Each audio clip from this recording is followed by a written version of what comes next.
It's a beautiful day for football here in Crawfordsville, Indiana, at the campus of Wabash College. Good afternoon, everyone, and welcome to Wabash football on this beautiful Saturday. I'm Clay Randolph. Jim Amadon and Steve Hoffman will join us momentarily. Today, it's the Big Red of Denison University. They come into the ball game at 6-2 and 5-2 in the North Coast Athletic Conference. They rank second in defense, right behind the Little Giants. Wabash looking to win their 9th straight game and their 8th straight in North Coast Athletic Conference play.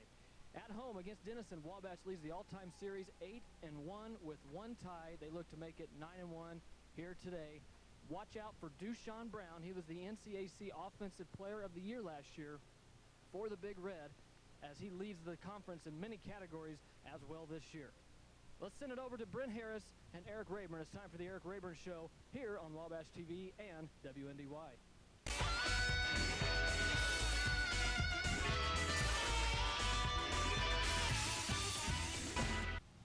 Good afternoon. Welcome to the Eric Rayburn Show, your chance to hear the thoughts and comments of the head football coach of the Little Giant program. Coach, we get a chance to talk about another Wabash College win. Took place right here last Saturday, a 34-10 victory over Ohio Wesleyan University. And when we talked last week, we knew that these next 3 games, starting with that Ohio Wesleyan game, were going to be some pretty good tests of your program, and we saw that. Offense really had a very good day. Connor Rice had his best career day in terms of passing, completed 21 of 39 passes for 264 yards. One of his favorite targets on the day was Sammy Adams. He went over 100 yards with 5 receptions for 124 yards and a David Tyree type catch in the corner of the end zone with it pinned against his helmet. Mason Zurich goes over 1,000 yards for his career. So I know it wasn't a perfect offensive outing, but boy, your offense really responded well against a very good opponent. I thought they did. Obviously, I felt like Connor, minus the 2 turnovers, I thought he played exceptionally well. I thought his reads in the passing game were spot on. He really threw the ball well. We had a lot of explosive plays in the passing game. You mentioned Sammy had several big catches for us. I think he finished with over 124 yards, and the touchdown catch was incredible.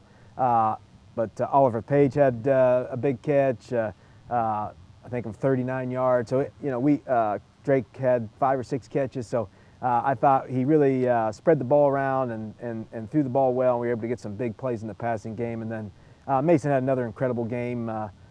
Ran the ball hard, caught a touchdown pass, kind of early in the game to get us on the board. I thought he played another outstanding game. Let's go ahead and take a look at some of the highlights from the offense in that game. Again, a 34-10 victory over Ohio Wesleyan. And one of the things you were able to do is you really kept a good balance, mixed the run and the pass well, and that really seemed to keep Ohio Wesleyan off of their defensive balance. I mean, how important was that for your team? I think it was really important. Obviously, we feel like we play our best when we're balanced between the run and the pass, and Ohio Wesleyan is one of those teams that always can seemingly get after the quarterback. They always have a guy who's amongst the league leaders in sacks and tackles for loss. So we felt like if we put ourselves in a bunch of obvious passing situations, we'd be in trouble. So it was important for us to get the run game established and maintain some balance, and I thought we did a pretty good job of that. We mentioned the run game, and not only did Mason have a good day, but Connor really made some good decisions. We just saw a big run by him, and then we saw Drake Kristen on the jet sweep. He really involved a lot of different players in a lot of different ways in that run game, and that also provided a good mix of offense for you. It did. We were able to get Drake some carries. We feel like he's a pretty dynamic guy with the ball in his hands. Connor, I think, had 2 or 3 really nice runs. Obviously, the one was a real big gain that kind of got us out of some bad field position, and I think we went down and scored on that drive. So anytime we can get some other guys contributing in the run game to take some pressure off of Mason is a big plus for us. Defensively, you faced a very good team in Ohio Wesleyan as well, because they had a really good passing and running threat in quarterback Dominic Orsini, some good receivers, and they were able to break one big run against your defense. But overall, it was another outstanding effort for the squad. A couple of interceptions, one for Ethan Burrish and one for DeLon Pettiford, and just a really dominant performance up front by Evan Rudder and Tyler McCullen. It was. Obviously we were a little disappointed in the first half with some of our run fits, particularly the long run we gave up for the touchdown. That was more of a mental error, communication error. But I thought our defensive coaches and players, really got all the issues fixed, and defending a team who runs their quarterback is a more difficult challenge, and gives you an extra gap you have to defend always. So I thought we played very good defense in the first half, but I thought we played exceptionally well in the second half. Some of the numbers are staggering. You've only given up, and we'll look at some of the defensive highlights from last week's game as we also get ready to transition into this week's game. But some of the numbers are just staggering. You've only given up a little over 450, 460 rushing yards total for the season, and 140, I think, have come off of 2 plays, and the rest have been just 1 yard, 2 yards, minus 15, minus 10, minus 5. You just really don't let teams get any kind of big boost in the running game, and that's really got to help your defense out, because you start forcing teams into a passing game, and you've got outstanding defensive backs and linebackers. Yeah, obviously we talked about how important it is for us to have balance on offense, and we take kind of the same approach defensively. We don't want teams to have balance against us when we're on defense, and so we really try to do a great job of stopping the run and forcing teams to to be more pass oriented. And obviously you mentioned 2 of the guys up front, Tyler McCullen and Evan Rutter. You had Connor Carnes and Ethan Burrish. Those guys have been exceptional. They've played exceptional all season. Obviously Tyler and Evan played incredibly well this past Saturday. But those guys, they're a big reason why we've been good against the run. They have done a great job up front all year. And then obviously between Evan Hansen and Connor Ludwig and Austin Brown, who plays safety for us but drops down in there to help us against the run. AJ Clark, gets in there at linebacker a lot as well. Those guys have done a good job against the run as well. And the type of team you played with, Ohio Wesleyan, a good running quarterback, good wide receivers, that's a perfect preview to head into this week's game against Denison. Denison comes in at 6-2. Had an opportunity. They were a minute 43 away from coming into this game 7-1 with only 1 loss in conference play, but DePaul got a field goal with 3 seconds left to take a 2-point victory last week. I mean, this is a really good Denison squad coming in, and everyone kind of knew them last year from Deshaun Brown, and he's still just as good and just as explosive as he was. But they've really brought in on offense a good, solid freshman quarterback that's a dual threat for Denison. He is, and we mentioned already how difficult it is from a defensive standpoint to have to defend a team who can run the quarterback, and their quarterback is really explosive. I think he has 5 or 6 rushing touchdowns. But I guess maybe the thing I've been most impressed with is you typically expect a young quarterback to make some mistakes in the passing game, but I think he's thrown 2 interceptions all season, and 4 or 5 times as many touchdown passes. So he's doing a great job of taking care of the football as well. So it'll be a real challenge for us. Obviously, Deshaun Brown's one of the best receivers in the country. Was All-American last year. I'm sure he's going to make those All-American teams again this year. He's having another outstanding season. He's one of those guys who could, he could catch a 5 or 6 yard pass and take it 70 yards for a touchdown. So you just can never, feel good about. Anytime they drop back the pass, you just always feel like there's a chance that they could hit a big play on you. So we'll have to play outstanding defensively this week. Defensively, this is almost like looking at a mirror image of your defense. They're very solid against the run. They've been very good against the pass. With Wabash, they're ranked among the leaders not only in the conference but in the nation in total yardage allowed in a game and those passing yard and rushing yard numbers. I mean, this is a very solid defensive unit you'll face Saturday. Yeah, I think, certainly I think their secondary is outstanding. They've done a great job, particularly at corner. They've been able to basically take away the most teams' receivers kind of one-on-one, which allows the safeties to get more involved in the run game. And Their D-line is a pretty veteran group. All those guys played against us last year. Some of them played against us the last 2 years.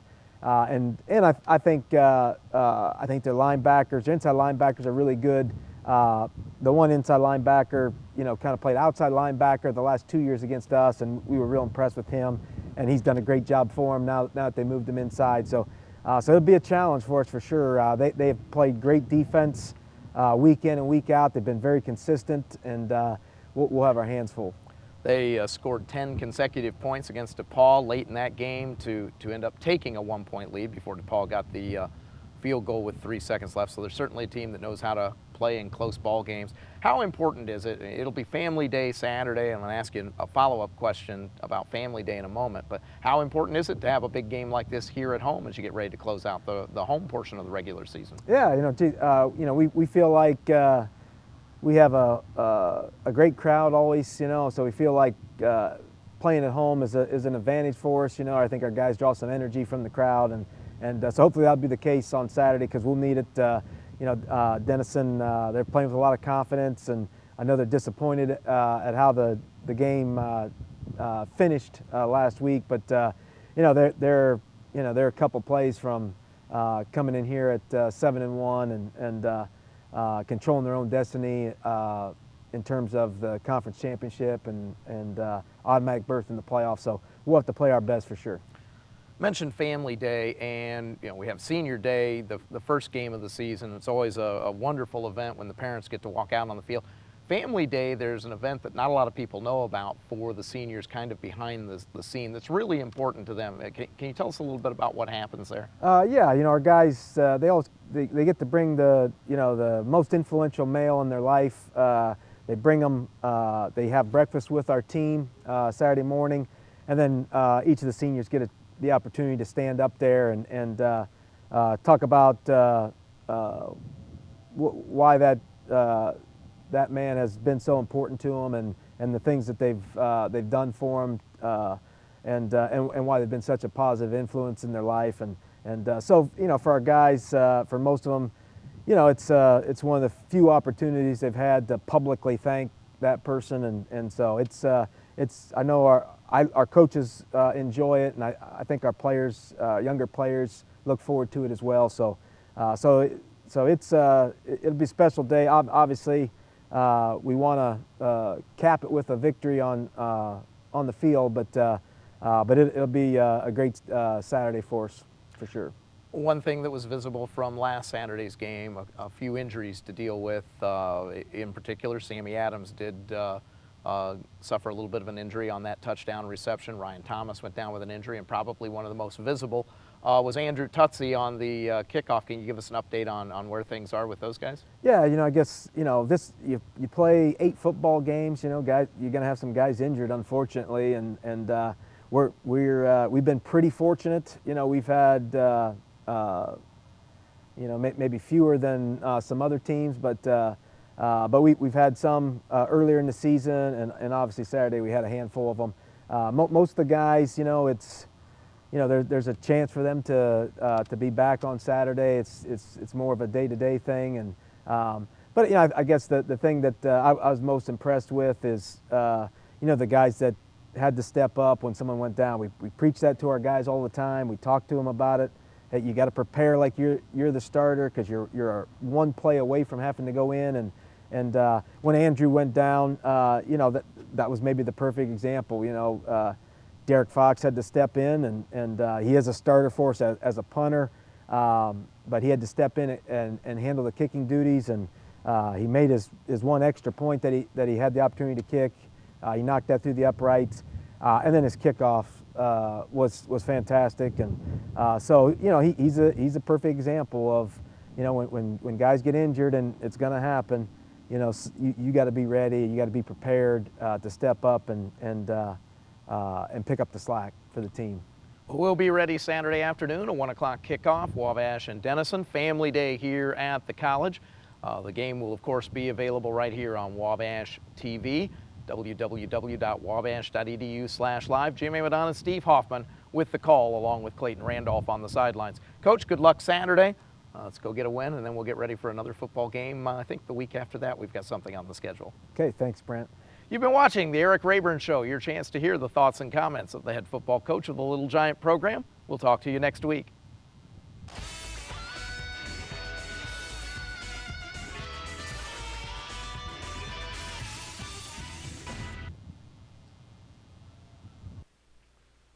Good afternoon, everyone, and welcome to Byron P. Hollett Little Giant Stadium on the campus of Wabash College, where today the 9th-ranked Little Giants go toe-to-toe with the Denison Big Red. Steve Hoffman is alongside me. I'm Jim Amadon. We're with the Wabash Media Center crew, and Clayton Randolph on the sideline for today's North Coast Athletic Conference thriller. And it should be a good game, Steve. Denison coming in 6-2. Tough loss last week. They've got a lot of tools, a lot of great players. They are good, and you talk to anyone who watched the Denison and DePaul game, and they'll say Denison really should have won that game. DePaul coming back on a late-minute drive, but they really outplayed them throughout the game. And then the Wittenberg game, a lot of things went against Denison during that game. One of those games and things that snowpile, but this is one of the best Denison, probably the best Denison team we've seen since we joined the NCAC in 2000. They've got the conference's most dangerous and effective wide receiver, senior all-conference offensive player of the year, Dushan Brown.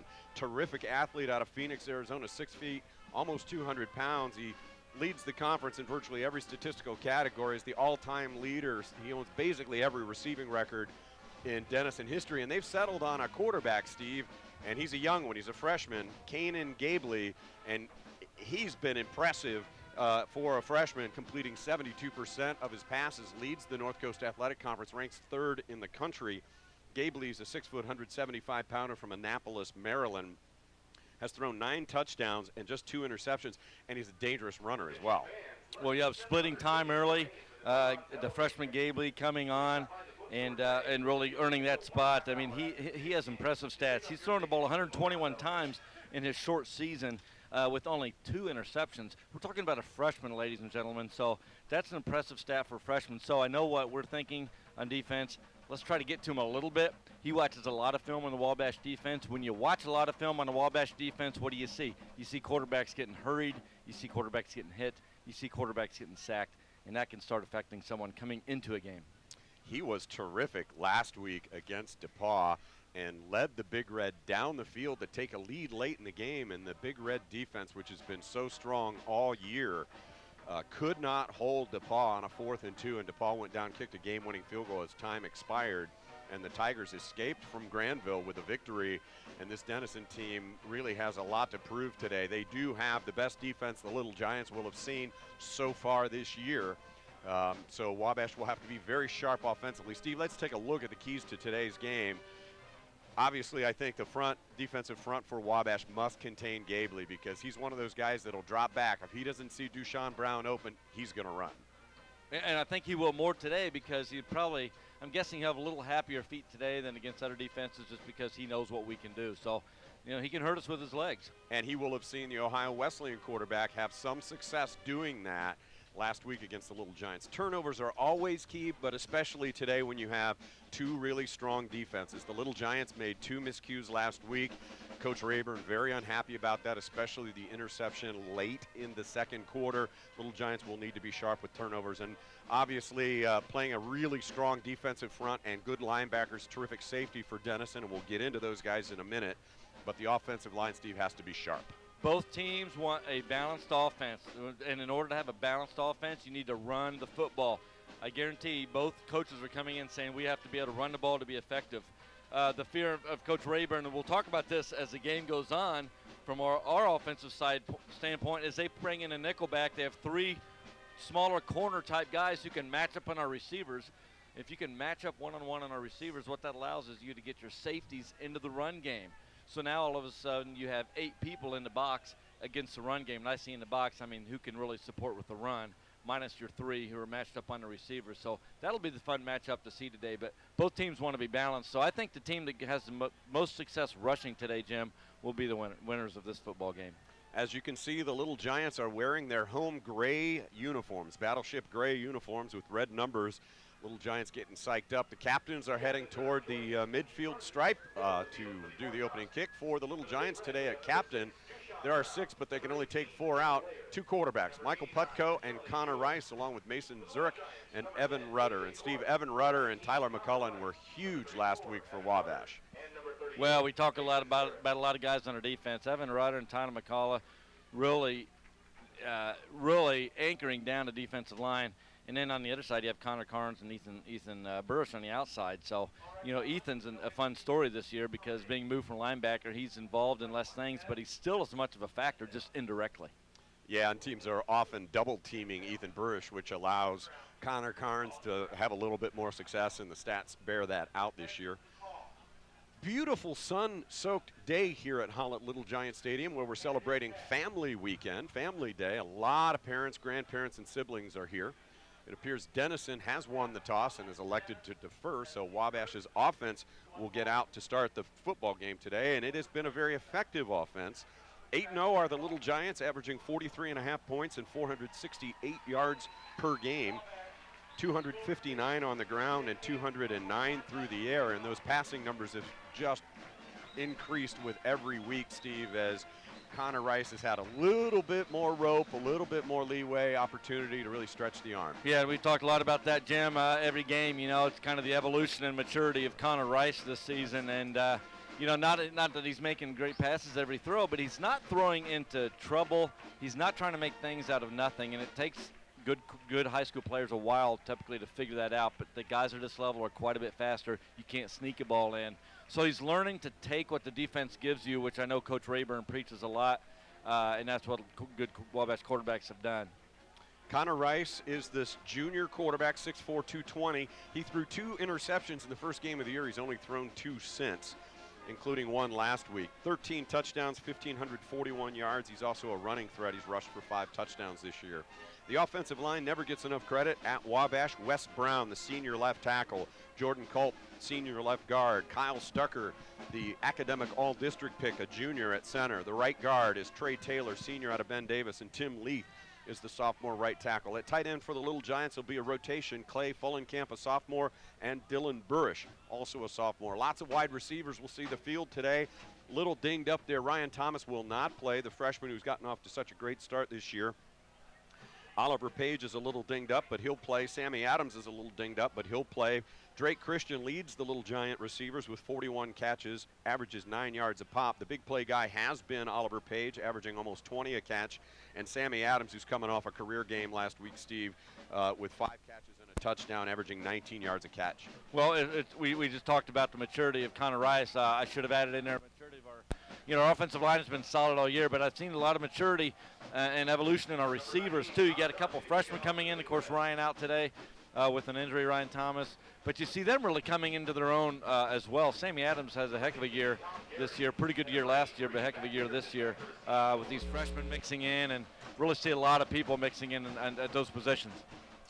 So Tom Garrity and Matthew Dickerson are deep for seniors standing at their 5-yard line. The ball is teed up and ready to be put into play, and we are underway at Hollett Little Giant Stadium in North Coast Athletic Conference action. And Tom Garrity takes it 2 yards deep in the end zone and brings it out right side. Looks to cut outside. He gets the 20 and is dragged out of bounds at the 24-yard line. Nice return for Garrity, who took it 2 yards deep in the end zone. Yeah, he did when he cut it outside. I'm not sure it was a good move, but he got around the corner a little bit, got a pretty good return there. Decent field position. So we'll see the Denison Big Red defense. It's terrific. They average just 16 points a game and 275 yards, the best unit the Little Giants will have seen to this point in the season, and a big reason why they are 6-2 on the season. Kirby Cox in at wide receiver for the Little Giants on this opening possession. It is a 5 wide receiver set and nobody in the backfield except quarterback Connor Rice. Little Giants first possession starting at the 24-yard line. Big Red comes out in a 4-down lineman set, 2 linebackers. They play 3 safeties. Rice over the middle and completes the first pass of the ball game. That's Drake Christian on a crossing pattern for a gain of about 8. He did. He also had Oliver Page just behind Drake Christian a little deeper. A couple crossing routes. Interesting that we go with no back, because if you got a defense coming in wanting to stop Mason Zurich, there is no Mason Zurich in right now. And so Coach Rayburn just trying to figure out how they're going to adjust to us. So second down and about a yard after the 9-yard pickup, and it'll be Connor Rice running straight ahead, keeps it, and he's got the first down out to the 40-yard line, where he's brought down by a host of Big Red tacklers. He got actually out to the 41, a gain of 8 for Rice. Well, it very interesting. I don't think any of us would have seen this coming, and I think we assumed that the Denison defense wouldn't have seen it coming either. And continuing with this empty set with no back. So first and 10, Little Giants at the 41 early on here. Big Red and Little Giants. A major pre-Monon Bell game for Wabash. Well, Jim, there are no linebackers in there. I wouldn't be surprised if we see another run by Connor here, but. He's going deep. He's looking for Oliver Page, and the ball came off his hand funny, and it floated forever, and I'm not sure that the safety ever saw the ball, Steve. In coverage was Lucas Romick, a senior from Lebanon, Ohio, and that ball was just fluttering. It came off his hand funny. Came off his hand funny, and it's into the wind, so both those things added to it, and really it was thrown so poorly that the defender had no chance. A 35-yard pass, the deep ball to Oliver Page, who kind of pushed Romick out of the way at the last minute and found the football for the first down. Again, empty set. Connor's now flush. There is a flag down. Connor's got a little room to the right side, and he'll take it out of bounds, but there is a flag down on the far side of the field. I will guess that will be encroachment on or offsides in college on the defense, and we'll get a free play out of that. Well, that's one of those you kind of wish Connor would have tossed it deep if he knew what it was, but it is offsides. Right. Jim Amadon, Steve Hoffman with you early on here in the Little Giants' last home regular season game of the year against the Denison Big Red. And Denison, you see it, that doesn't look like there appear to be linebackers. They brought both outside linebackers that last time and brought them right up through the middle, right up through the A-gaps. So while it looks like we could do a quarterback draw or something, 5 linemen against 4, that's not really the case. Anthony Cernas and Zach Pewitt are the linebackers, and we see Mason Zurich for the first time steps out of a tackle and breaks another one down to about the 12, call it the 13-yard line. Steve, he was hit 4 yards deep. That is all Mason Zurich right there. That is impressive. I mean, I thought he was going to take a 5-yard loss. He has just enough quick feet to get out of that first tackle and then to run over to the next guy. That's what makes Mason so good. He can do it all back there. So first down for the Little Giants at the Denison 13-yard line on the opening drive of the game. Little Giants went all pass early. Now the pistol formation with Zurich behind Rice, and it will be Zurich off left side. Tumbles ahead to the 5-yard line where he is upended big time by number 36, Alex Rayner. Yeah, Mason giving a signal over to the sideline. He wants the rock. Again, what was the sign we saw last week? Feed Mason. Feed the beast. 7-yard pickup for Zurich, who got over 1,000 yards last week. He's got a chance to unseat Darrell Johnson today, potentially as the 5th best single season rushing performance. There is a flag down, and the Little Giants are saying it's offsides. I did see a Wabash guard move, but I think maybe he was caused to move. We'll see what the officials say. I think you're right, but the person who crosses on defense has to be over or near within one player of the offensive guy who jumps. I'm not sure that was the case.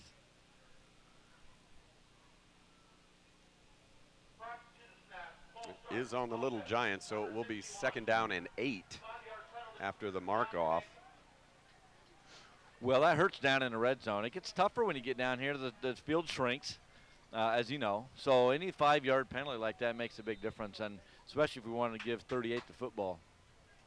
Oliver Page with a 35-yard reception on this drive. Drake Christian with a 9-yard catch. And it's again the pistol formation. And it's again, nope, he fakes the handoff to Zurich, and Connor Rice is going to have a touchdown. Connor Rice fakes the handoff. Denison bit, and from 11 yards out, it's Connor Rice for his 6th rushing touchdown of the season and a 6-0 lead for the Little Giants. Well, how much fun was that offensive drive to watch, Jim? We had so sharp. We had started off with empty with no running back for the first 4 or 5 plays and really spreading out Denison.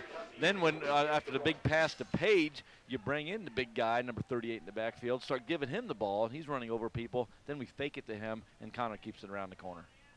Andrew Tutsi in now to attempt the extra point, and this is a good sight to see.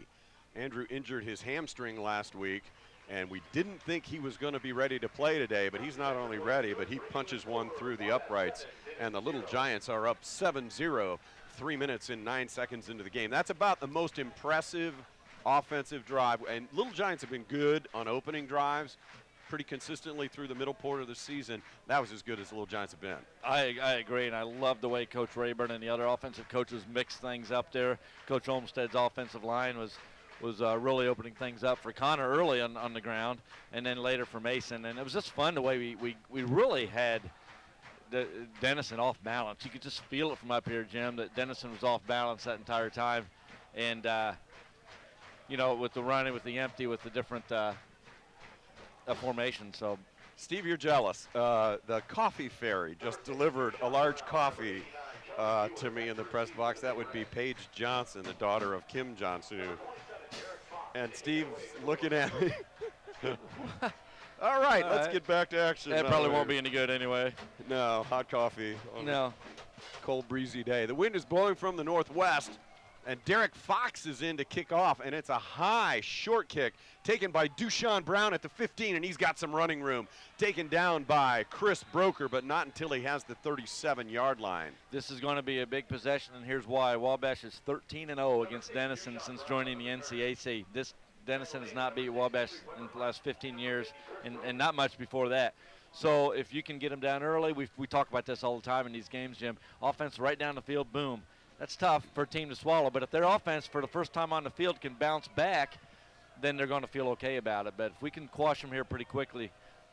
Kanan Gabley keeps the ball. He fakes the handoff, and he runs right into Tyler McCullen and goes nowhere, loses 2 yards. Gabley's the freshman from Annapolis, Maryland, has thrown for almost 1,000 yards, 72% completions. He also is the team's leading rusher, 87 carries for 355 yards and 5 touchdowns coming in. He faked the handoff that time to Jackson Young, kept it, and Tyler McCullen buried him for a loss of 2. Second down and 12 for the Big Red. Tight end goes in motion. That's Cam Layer. Pistol formation, and Gabley's going to pass. Getting some pressure. He flings the ball out. It is caught by the tight end, wide receiver Hunter Winan, senior from Ventura, California. Gain of about 6. He got the loss back and a few more, but it'll be 3rd down and 6, maybe 7 at the 40. Well, I think you're going to see more of what you just saw there, and that is getting the quarterback out of the pocket, just trying to get away from our big pass rush. But it's really tough to throw when you do that because you squeeze the field. We'll give up those 5-yard passes there all day. You know Gabley's going to be looking for Dushan Brown in this situation. He's lined up right at the hash mark, covered by L.V. Bowden. Now Gabley's flushed. He's got some running room, but he will not get first down yardage, thanks to Connor Ludwig, who buried him at the 43. He'll pick up about 44-yard line, but he'll be short, and the Big Red forced to punt. Good opening series for the Little Giant defense. Sure was. It started off with that first down loss of yardage to really put them in a hole. And that last play was a good example of the speed our defense has, because when he got through the initial pass rush, Jim, it looked like he had some running room. All of a sudden, a bunch of gray, and I hesitate to say gray, I'll say red jerseys were around him to make the play. David Weimer, freshman from Pickerington, Ohio, kicks the ball, punts. It's a high, pretty spiral away from Justin Woods, who will pick it up on one bounce at the 17. Doesn't have a lot of room to run. Big Red covered that one well. He's got the 26, maybe 25, gain of about 8 on the return. Let's cut down to Clayton Randolph, our sideline reporter, and he'll give us an update on some injuries. Hey, thank you, Jim and Steve. Just a couple of injury updates right now. Ryan Thomas was out with an ankle sprain. He is not dressed today. He was in a boot for most of the week. Derek Fox will take over the kickoff duties. However, Andrew Tetzy told me before the game that he is good to go for extra points and field goals should the Little Giants need something like that. Also, keep in mind, too, that Denison ranks 2nd in defense. So that's a big one, and they go down and let Wabash score on their first possession. Connor Rice fakes the handoff, flings it out to Sammy Adams, and Sammy's got a gain of about 7, drags a tackler beyond the 30 to the 31-yard line. He's got 6. Well, you can't play receiver at Wabash if you can't block. The coaches will not put you on the field. Number 83, Matthew Dickerson there, getting a great shot block you cannot do in high school if you're a high school football fan, but it is allowable in college. Great block to get the guy off his feet. Little Giants, 2nd down and 4, second possession of the game. They went right down the field on a 76-yard drive to start the game. Now Connor Rice is flushed, and he'll just throw it away. Good coverage downfield by the Big Red. Yeah, I was hoping he could see Matt Dickerson was running deep, saw the scramble, and came back to him about 20 yards downfield. I was hoping he could see him. May have been a tough throw across his body. Sometimes they say never throw it across the field late. So, but that's an example of where maybe in the past, Jim, you saw the same thing I did, but maybe in the past Connor may have tried to force something there, and now he's just, okay, taking an incomplete pass. So big 3rd down for the Little Giants here early in the ball game. 3rd down and 4. Rice with Zurich standing next to him. And Denison's bringing everybody. Zurich picks up the blitzer, and Connor delivers a bullet to Christian for 1st down yardage. Drake Christian with the reception. Wow. Bringing 6 people in with pressure, and we picked it up. We do have 6 blockers if you count your 5 linemen plus Zurich, but you got to match up the right way. So the fact that we can give Connor that much time and they're bringing pressure, that's a really good sign today. Little Giants with trips to the near side of the field, and they're all blocking for Mason Zurich, who pounds it out past the 45 and is finally dragged down at the 46-yard line. Number 12, Zach Pewitt with the tackle. We've never had to worry about Mason Zurich going sideline to sideline and not getting upfield. The old football term of being a north-south runner, that is Mason Zurich. And the jet sweep to Drake Christian, who will get a nice block from Mason Zurich, gets around the corner and has a 1st down. So not a huge gain, but enough to get the 1st down and give the Big Red defense something else to think about, the jet sweep. Well, Coach Rayburn, as we talked about every week, scripting his first so many offensive plays, a dozen or so, I don't know what it is. And really mixing things up with everything out of the bag so far. 1st down at midfield, Little Giant offense is really humming. Mason Zurich up the middle, gain of 6. He's running hard today, Steve. He is running with a mission, and you can see it. Some of us wondered whether the Little Giants might come out a little bit flat week before the Monon Bell game. I think there's no question they are ready to play today. They are, and the good thing about that makes it easier is you have a very good Denison team coming in. 4 wide receivers, stacks of 2 on either side of the field. Sammy Adams and Matthew Dickerson at the near side of the field, and Wes Brown may have moved. He did. Yeah. So 2 pre-snap penalties on the Wabash offensive line. Otherwise, the offense has been about flawless. And both have taken us from a 2nd manageable to a 2nd long, and those will drive coaches nuts. So 2nd down now and 9, 7:27 to play 1st quarter action. Little Giants on top 7-0. Nice family day crowd here on a cool but stunningly beautiful autumn afternoon in Crawfordsville. Every November Saturday was like this, we'd be happy people. 2nd down and 9. Rice to pass. Zurich stays in to block. Now Connor is scrambling, looking for an open man, fires it out toward Dickerson, who slides in, and it bounces off his cleat. Interesting way he tried to catch that by sliding and catching it, but that's tough running back, and if Connor could have had that up a little bit. Connor's shown some really good feet, though, because Denison did bring some heat that time in 6 people, and he snuck outside just quick enough. He doesn't look it because of his size. He's just quick enough to get outside on plays like that.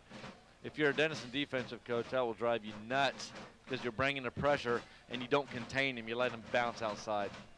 After the penalty and the incomplete pass, it's 3rd down and 9 for the Little Giants. Big Red on defense. They bring a linebacker. Zurich picks him up, but the linebacker evades the block, and Rice is sacked. Connor Rice is sacked. And he got happy feet there, Steve. And you could see he just took his eyes off the receivers downfield and kind of got happy feet. And yeah, absolutely. He needs, you can hear our coaches actually over there, he needs to get rid of the football. Look, everyone in the stadium knows they bring 6 people. I don't have much time. Throw the football. And if no one's open, throw it away, throw it. And you know they're coached to do that. So you take a big sack, that's a big play. So Derek Fox now to punt from the 43 after the sack. So a drive that started promising ends with a punt, and Matt Imerino will fair catch it at the 30. They'll mark it back out to the 31.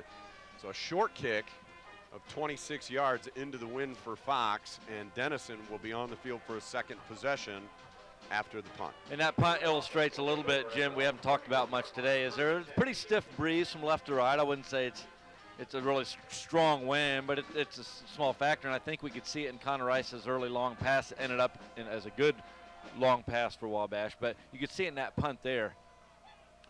Jackson Young is the running back in the pistol formation behind Gabley.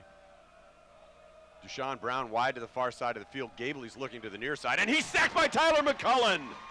Tyler McCullen among 3 Little Giant defenders who absolutely caved in the Denison offensive line, and McCullen just buried Gabley for a loss of 8. Well, I was trying to figure out who all I saw in there, but we had 2 coming from the outside and forced Gabley to step up, and then Tyler right there to finish it up. I know Ethan was in the backfield. Ethan Burrish. And I think Carnes. Second down and 17 after the sack.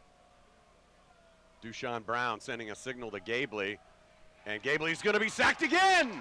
Down he goes, Tyler McCullen, 2 in a row. Tyler McCullen is here to play. Back-to-back plays for Tyler McCullen, getting to the freshman Gabley. And I got to think, as a freshman, you know, as impressive as he's been, these start to add up a little bit and wear on him and make him get happy feet. And the guy we had, and I don't want to jinx this, but the guy's whose name we haven't called yet is Deshaun Brown. And I know they're trying to get him the football, but you got to have time to throw it. So Tyler McCullen has 3 tackles, 2 sacks, and a tackle for a loss. All 3 have been on Gabley. And the Little Giants are bringing the house. They're going to get to him again. It's a screen pass. It's Young, and there's a holding penalty. Evan Rudder was tackled at the 20. The screen pass was complete, so I assume the Little Giants will take the 5 or 6 yard screen pass, and it'll be 4th down and 15 roughly, 16 maybe, and the Big Red will be forced to punt. Yeah, it was a good call. Holding, offense, number 53. That penalty is declined. Result of the play, 4th down. So Gabley completes his first pass of the game, a screen pass on Jackson Young, and I'll tell you, as fast as a screen pass can develop, Steve, the Little Giants almost sacked him again. Right. And now, in fairness, on the screen pass, you know, they let us go to block, but it showed our quickness because we got back there in a hurry. But, you know, to do some things against our defense, those are the kind of things you're going to have to do. You're going to have good screens. You're going to be able to run, you know, some quick passes like we've seen some teams do. So Weimer's on for the second time to punt the football. The line of scrimmage is the 25, and it's a beautiful kick that Justin Woods is going to take at the 32, makes one man miss, holding the ball out like a loaf of bread, but wisely tucks it as he gets out to the 42-yard line. Terrific kick again by Weimer, the freshman. Came in averaging 35, and he's done better than that on his first 2 here today. Little Giants with great field position. Basically the exchange of punts, and Little Giants are no worse for the wear. I usually hold my bread by the plastic bag and let it hang down, but I don't know if you hold yours out like that. I want everybody to know it's the the multi-grain. I got the good bread. Yeah, it's the whole wheat multi-grain, high fiber stuff. Hey, if you're watching us, listening to that exciting banter, and if you're still watching us, let us know. Shoot me an email, hoffmans@wabash.edu, hoffmans@wabash.edu. Yeah, if you're Denison fans, go ahead and write us. Tell us where you're watching from, and we'll give you a shout out. Mason Zurich, there's a flag down. Mason Zurich tries the right side. He'll gain 2, and we'll see what the flag is. So our cameramen today, Carlos, Zach, Dom, and Ben Kramer's grandfather's watching. We hear Michael Keene. Nice to have him with us today. Offside, defense, number 5. Second offside penalty for Down the Big Red. First. So it'll be first down and 5 for the Little Giants after the penalty. Each team with a couple of pre-snap penalties. 1 holding penalty declined. You can hear the Wabash Pep Band playing. Thanks, John Goodrich. The drums sound terrific. So handoff to Zurich. He's got Dylan Burrish out in front blocking, and Mason Zurich a little quicker than the blockers out in front of him, and he ended up running up the back of one of his blockers. That was Burrish. He got 4. It'll be second down and a yard. The McCullen family watching from Arizona. That was a couple fun plays you got to see. Back-to-back sacks by Tyler. Defense really coming to play today. Thanks for watching. Greg Burke is watching from Athens, Greece, Jim. He's relaxing before running the Athens Marathon tomorrow. How great is that to run in the Athens Marathon? Or any marathon, for that matter. Greg Burke, a great friend to us and to this college. So Mason Zurich up the middle, first down yardage into Denison territory. Finally tackled at the 43. It'll be a gain of 6 and a first down for the Little Giants. I've got to give a shout out to Cindy and Hannah, a couple of girls soccer players in Jacksonville, Florida, listening between soccer matches to Wabash football. How about that? Good luck this weekend, ladies. How about Ryan watching from our trailer, from our broadcast trailer? That's Fakes a the big handoff move to Zurich. Rice had a lot of time, and now he's got to dump it. Tried to find Zurich, threw it behind him. Connor had a lot of time, but nobody was able to break open, and Shamir Johnson checks in. Mason Zurich comes to the sideline. Mason's carried the ball 6 times for 37 yards. And if Ryan's not watching from the trailer, he's not doing his job. Patrick Rezik watching from Poland. Got our first viewer from Poland, Jim. They're on a postgraduate scholarship.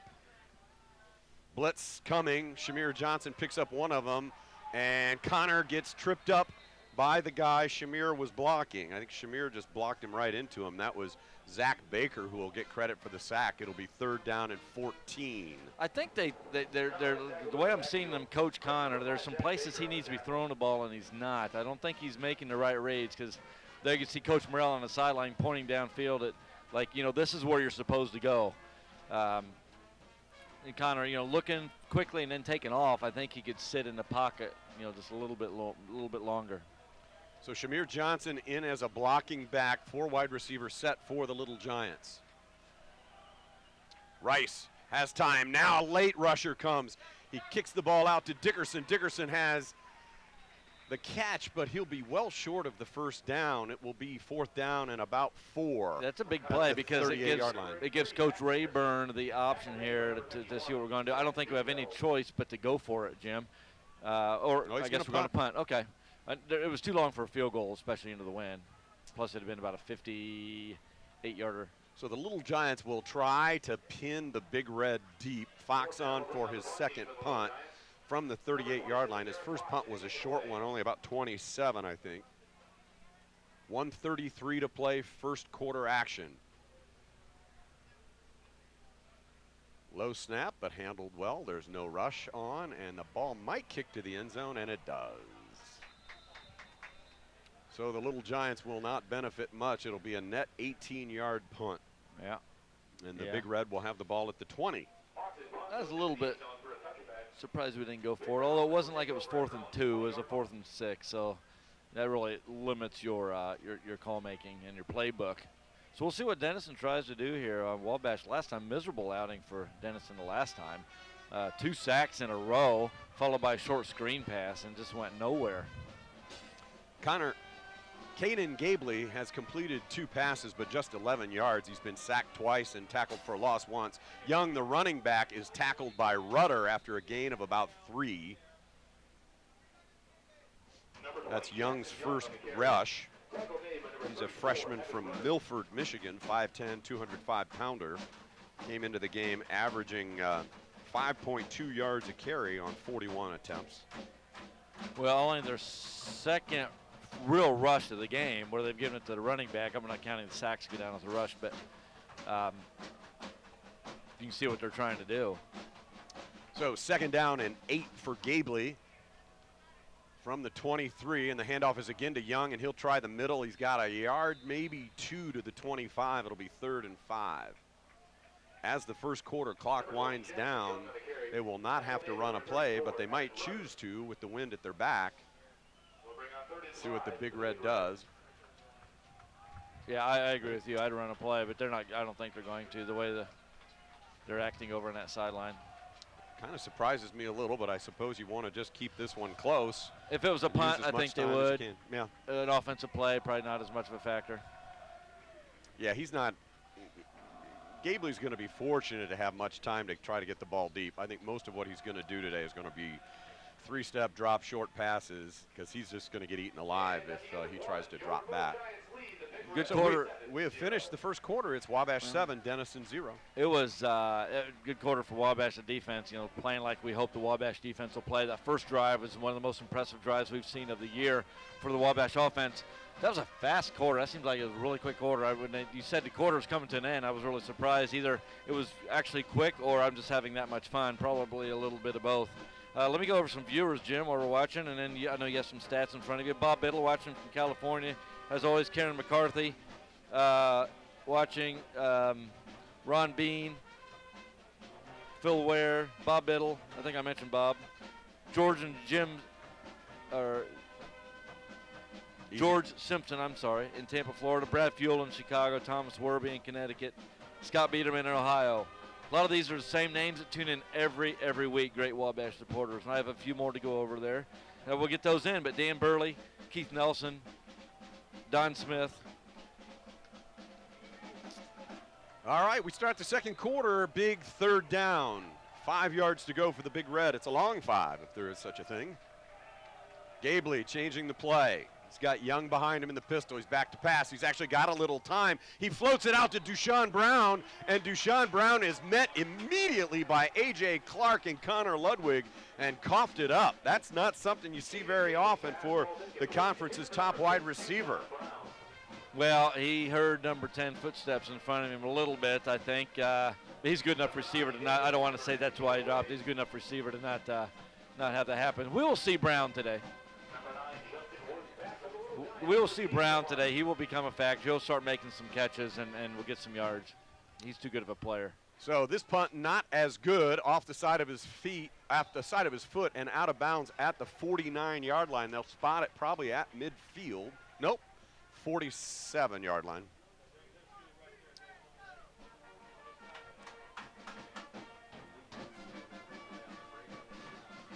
All right, so the Little Giant offense back on the field in the second quarter, leading 7-0. So far, the Big Reds struggling offensively. I believe Marion Powell is listening to us today, Jim. We are also broadcasting on the radio, 91.3 FM. Okay, Connor Rice with Shamir Johnson in the backfield. Little Giants have been throwing the ball quite a bit, and they kick it out to Drake Christian, who makes a great catch. Crosses midfield, 45, down to the 41-yard line. First down, Little Giants. Matthew Dickerson, I don't know if you saw that he cuts the defender off his feet. They both get up because it was thrown behind Drake a little bit. It was a little slower. The guy runs back over to Drake, and Matthew then knocks him, pancakes him. Tough play for that defender. Didn't see who it was. Shamir Johnson, first carry, right side, has the corner, 25, down to the 30.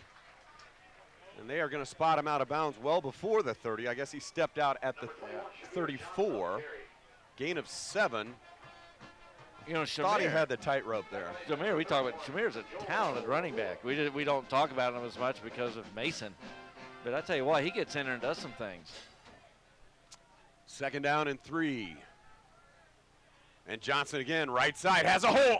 25, down to the 20-yard line. Shamir Johnson, gain of 13. Well, I tell you what. Liz Rayburn, the biggest Little Giant fan. That's perfect shot of Liz Rayburn right there. That's her, folks. First down, Little Giants from the 21 after the Johnson run, and Mason Zurich now checks in. And it's Mason Zurich, left side. And he's buried at the 18, gain of 3 for Mason. I'm not sure so far this game, Jim, that the first defender has made the tackle on Mason all game. I mean, he's either running him over or sidestepping. They're a little bit of both, but he's a load. Feed the beast. Wide receivers in the game, Matthew Dickerson, Sammy Adams, Drake Christian, And Oliver Page.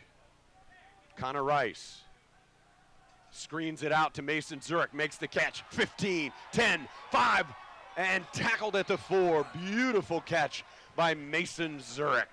I was waiting for Mason to lower his shoulder and run over the defensive back there, or at least try to. I shouldn't say he would have, but it was just perfect to do that and try to get into the end zone. I think he'd probably do that if he had another chance. Nice play, and Mason just enough quickness to get around the edge.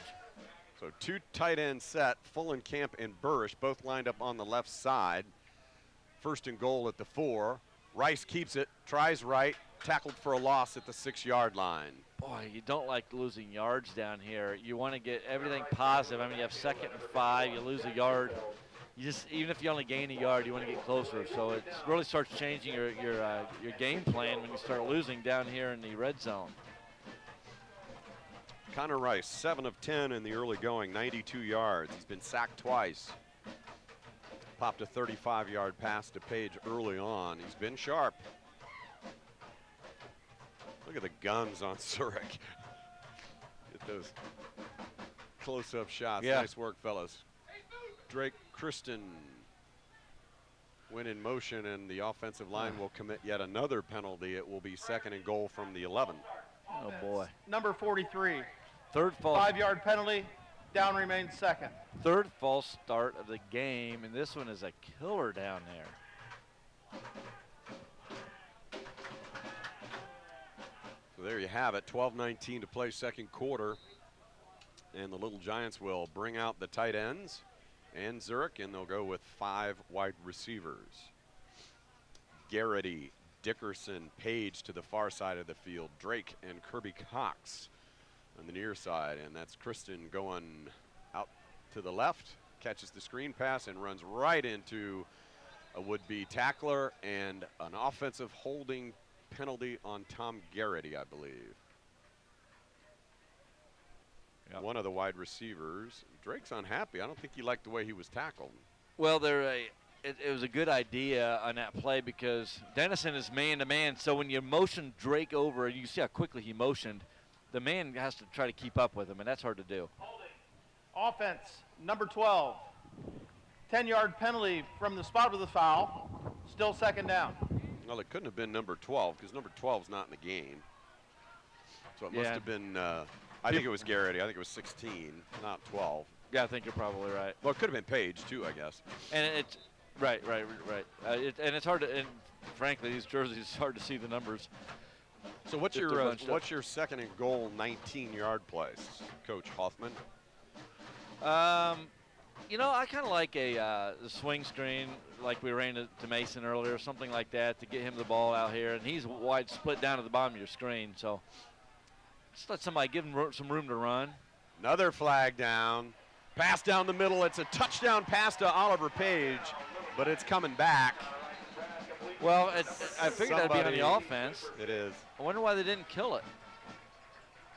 I think it was on Mason Zurich. Maybe didn't get set or wasn't on the line of scrimmage. We knew it. Our coaches next to us knew it. You could see it. Illegal formation. 5 men in the backfield on the offense. 5-yard penalty. Down remains 2nd. So there was actually nobody in the backfield, but there were clearly not enough receivers on the line of scrimmage. So now you're 2nd and goal from the 24. Another unforced error. That's like a false start. I mean, that's mental. You need to have 7 players on the line of scrimmage, and we had more than that. And so I'm guessing one of these receivers should have been on, and they were off. 1st and goal at the 4. Now 2nd and goal at the 24 after a tackle for a loss and 3 straight Wabash penalties. Or we had less than that. I should say less than 7. Sorry. That's all right. So 4 wide receivers this time, and Zurich floats out in the middle, but Connor doesn't see him. He wings it out to Dickerson. Dickerson makes 2 men miss, but cuts it back to the middle of the field. He gets only to the 15. It's a 9-yard pickup, but it's 3rd and goal from the 15. Mason Zurich was wide open in the middle of the field. There wasn't a player within 10 yards of him. And I want to go back to that play with the penalty. That was a really well-designed play, which is even more frustrating for coaches. We quickly motioned Kristen across again, faked the screen to him, and then threw downfield. Let the defense pursue, and threw. Who was it who caught that? Was that Page? Yeah. Yeah. Which came back, so doesn't matter. Okay, 3rd down and goal from the 15-yard line. Little Giants, the wind is at their back, so a field goal is a possibility, but with Tutsi having an injured hamstring, Rice throws it into traffic. He tries to find Kristen. Kristen wanted a penalty, said his arm was pulled down. Yeah, it wasn't going anywhere. The tough thing about those losses, Jim, is we got far enough away. If you could watch their Denison's in their typical zone coverage. We had them in man-to-man, had some good plays drawn up for their man-to-man coverage, and but with losing yards, it just opens up the field, allows them to get in whatever defense they want to. Andrew Tutsi with an injured hamstring from 32 yards. The hold is Derek Fox. The snap is good, the hold is good, and Tutsi a knuckleball and misses it. So Denison, a lot to celebrate. Well, Jim, we had 1st and goal from the 5. Coaches got to be beside themselves. Between a false start and an illegal formation, couldn't get any points out of it. And a wide receiver with a hold. And a hold. Yeah, so we had 3 penalties once we got down inside the 20. So Denison pretty excited. 1st and 10 from the 20, and the Little Giant defense back on the field. As sharp as the offense looked on the first drive of the game for Wabash, looked a little sloppy that time around. Justin Woods is checked in at defense. And Gabley with Jackson Young behind him in the pistol formation. 10:32 to play, 2nd quarter. The handoff is to Young. And he rumbles ahead, maybe gets back to the line of scrimmage, but not much more than that. Boy, they are really trying to establish the running game and having just no success doing it. Sorry, that was Cody Farley. It wasn't Young, 29, not 20. Another freshman running back, 5'10", 185-pounder, averages 3.7 a carry. He got a yard on his first touch, and it'll be 2nd and long again for Gabley. L.V. Bowden lined up on Deshaun Brown. Gabley fakes the handoff and wings it out quickly. Tyler McCullen pressuring him, and he had to get rid of the ball before he wanted to, and DeLon Pettiford almost picked it off. I think Cam Lair was the intended target. Tyler McCullen has lived in the Big Red backfield today. He was not blocked there because they're going to throw behind him, but I think they designed that play, Jim, and next thing you know, you turn and you don't have the time because Tyler is so quick getting upfield from his stance. The center is Michael Carlin. He's a freshman from Evanston, and Josh Blaz is the left guard. He's also a freshman. The Little Giants are making him look like freshmen. Gabley with time. Now he's pressured. He's going to run. He's got a lot of room to run. Can the Little Giants hit him? And they do. Ethan Burrish, L.V. Bowden knock him down at the 25. It'll be 4th down. Well, you know what was a great play on that, Jim? We could see it from up here as L.V. came up and made sure he cut it back inside. Because if he got faked to the inside and out, that's where nobody was, and he'd have run for a while. He made sure he cut it back inside. Coach Mike Warren for Wabash told me, I asked him about Gabley, and he said he is a guy that drops back, and if he doesn't see something, he runs. And that's exactly what we've seen today. That time the Little Giants stopped him after a gain of 4, and now the punt. It's a high floater. Little Giants need to get out of the way. It's a fire call, and it'll roll dead at the 45-yard line of the Little Giants. It'll be a 30-yard kick, and now a late flag. Little Giants jawing with Cam Lair, and it's probably going to be a personal foul on Wabash. We'll see what the call is. After the play, unsportsmanlike conduct, 46 of the receiving team. 15-yard penalty, 1st down for Wabash. They got That LV does out. count as number 46, first unsportsmanlike for ejection. So what they're saying is if he gets 2 unsportsmanlike, he's ejected. Yeah. Not a good word to throw out there if you're the official as far as the ejection. Just say it's his first and move on. Yeah. You know, another unforced yard penalty on us. 6th penalty for 46 yards in the first half. Little Giants with far more yards and penalties than the Big Red has total offense. Big Red with 11 yards on 12 plays. Wow. You know, you can take a hold every now and then or a face mask or something, but just inexcusable. Mason Zurich, left side, breaks the first line of tackles, gain of 15.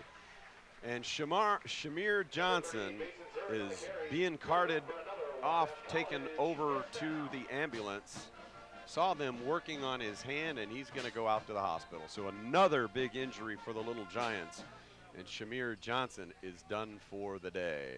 So you're looking at his hand, you said, Jim? Hand or arm. He's walking fine. Yeah, it's his left arm. And we are back here. Connor Rice looking to screen it out to Drake Christian, and he's tackled in the backfield, loss of a yard. Well, Connor just stared him down a little too long. Too look, much. look, and then throw. You know nothing's going to be there. Jim Miller watching from Zionsville from his office. Sorry, you got to work today, Jim. Jay Fisher in Florida. Katie Broker, number 50's sister, Chris Broker's sister, watching today. Second down 11 after the Kristen screen pass. And the Big Red bring a blitz. Connor Rice keeps it, passes midfield, down to the 40, down to the 33-yard line, dragged down from behind. It'll be a gain of about 20 for Connor Rice, who saw the blitz coming, and as soon as he evaded the first line, he was off to the races. Well, we've been moving the ball in between. We've just been shooting ourselves in the foot. No turnovers, but just with the penalties.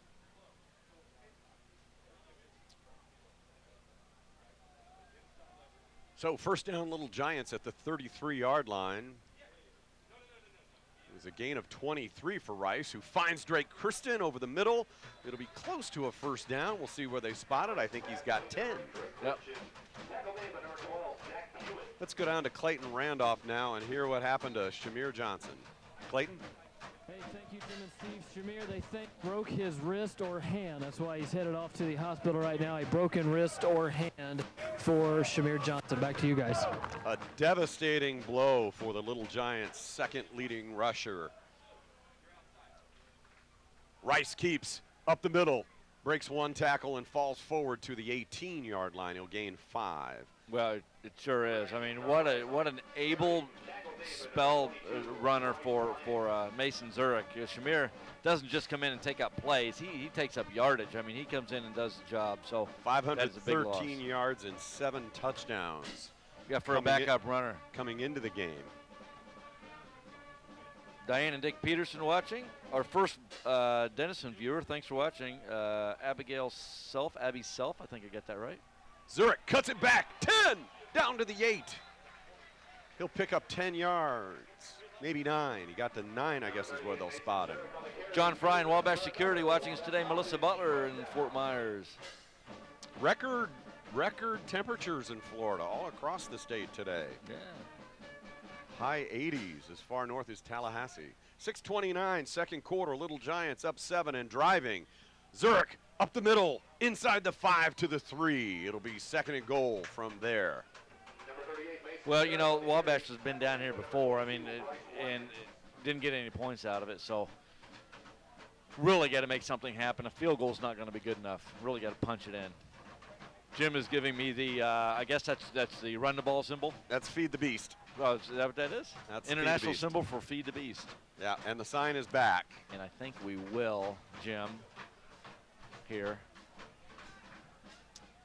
It's a 4 wide receiver set with Zurich behind Rice, and Rice fakes the handoff and zips it in. Touchdown, Little Giants. Drake Kristen.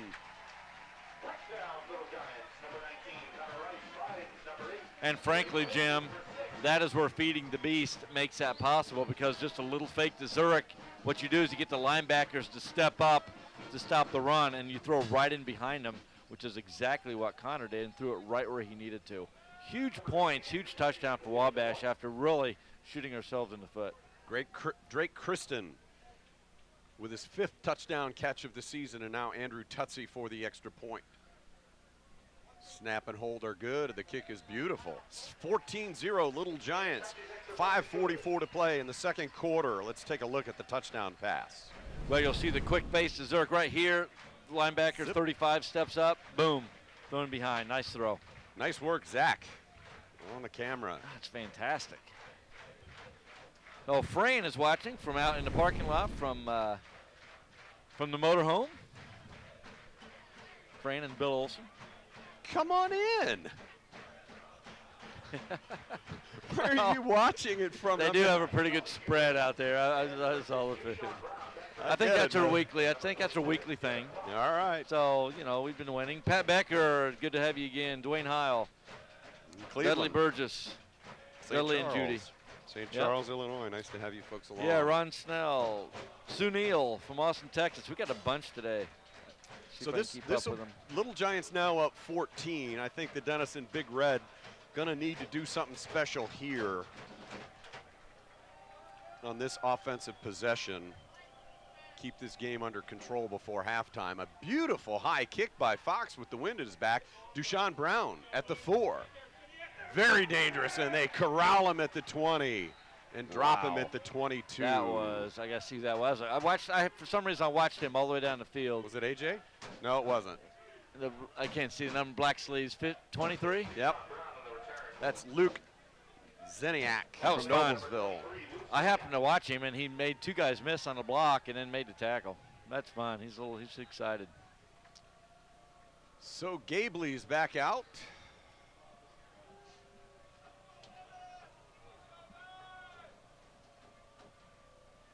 With 3 wide receivers. Fakes the handoff. No, he makes the handoff. And a big run. The Big Red with a 10-yard run. Cody Farley, the running back, doubles the Big Red's total offense in the game with that 10 or 11-yard run.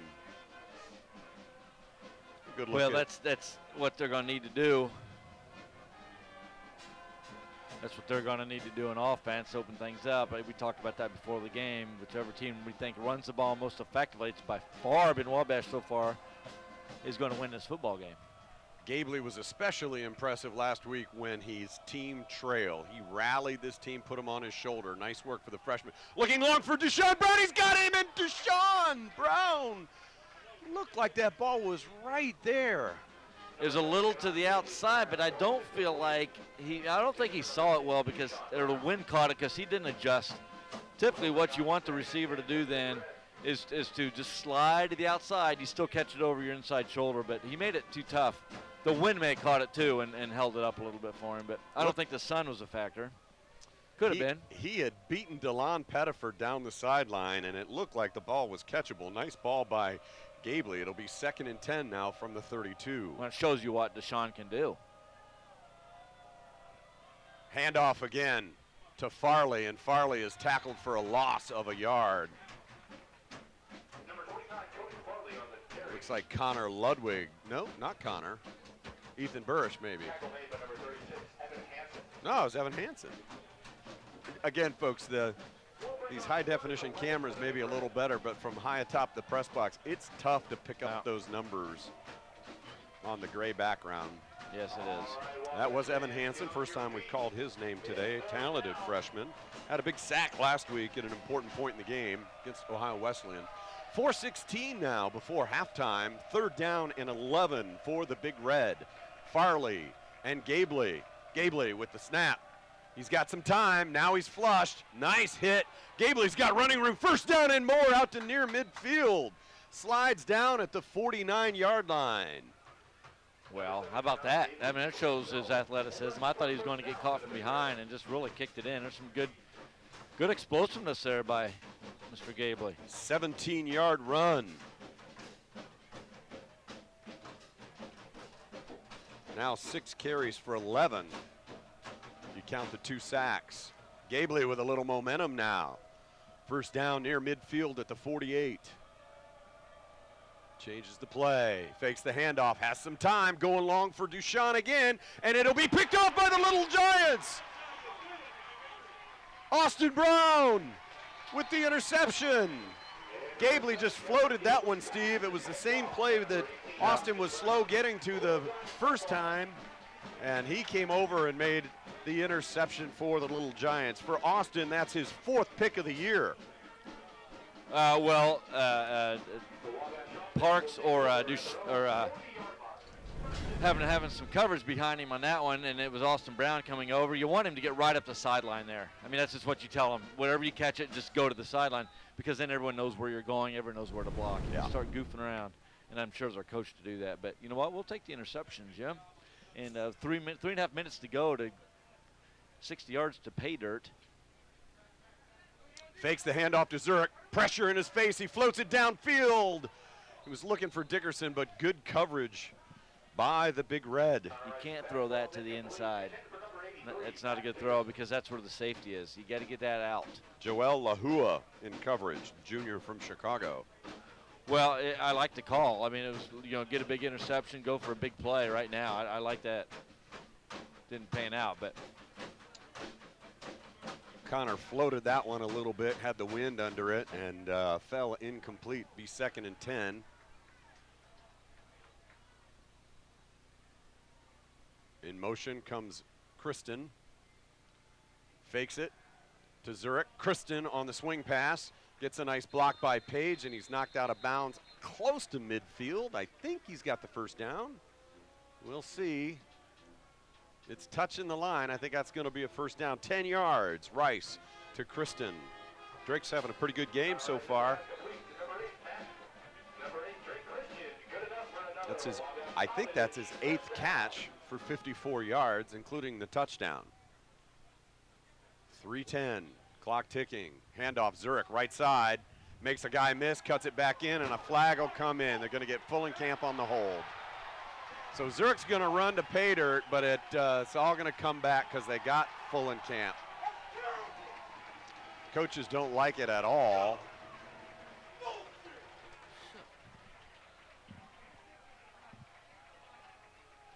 Yeah, I don't know.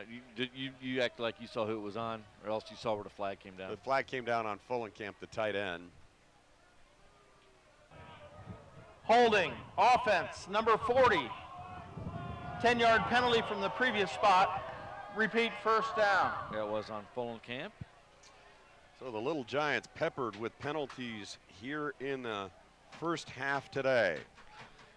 Like I always say, 7. you feel like that holding brings back a touchdown, but maybe in a 5-yard gain if there wasn't a hold.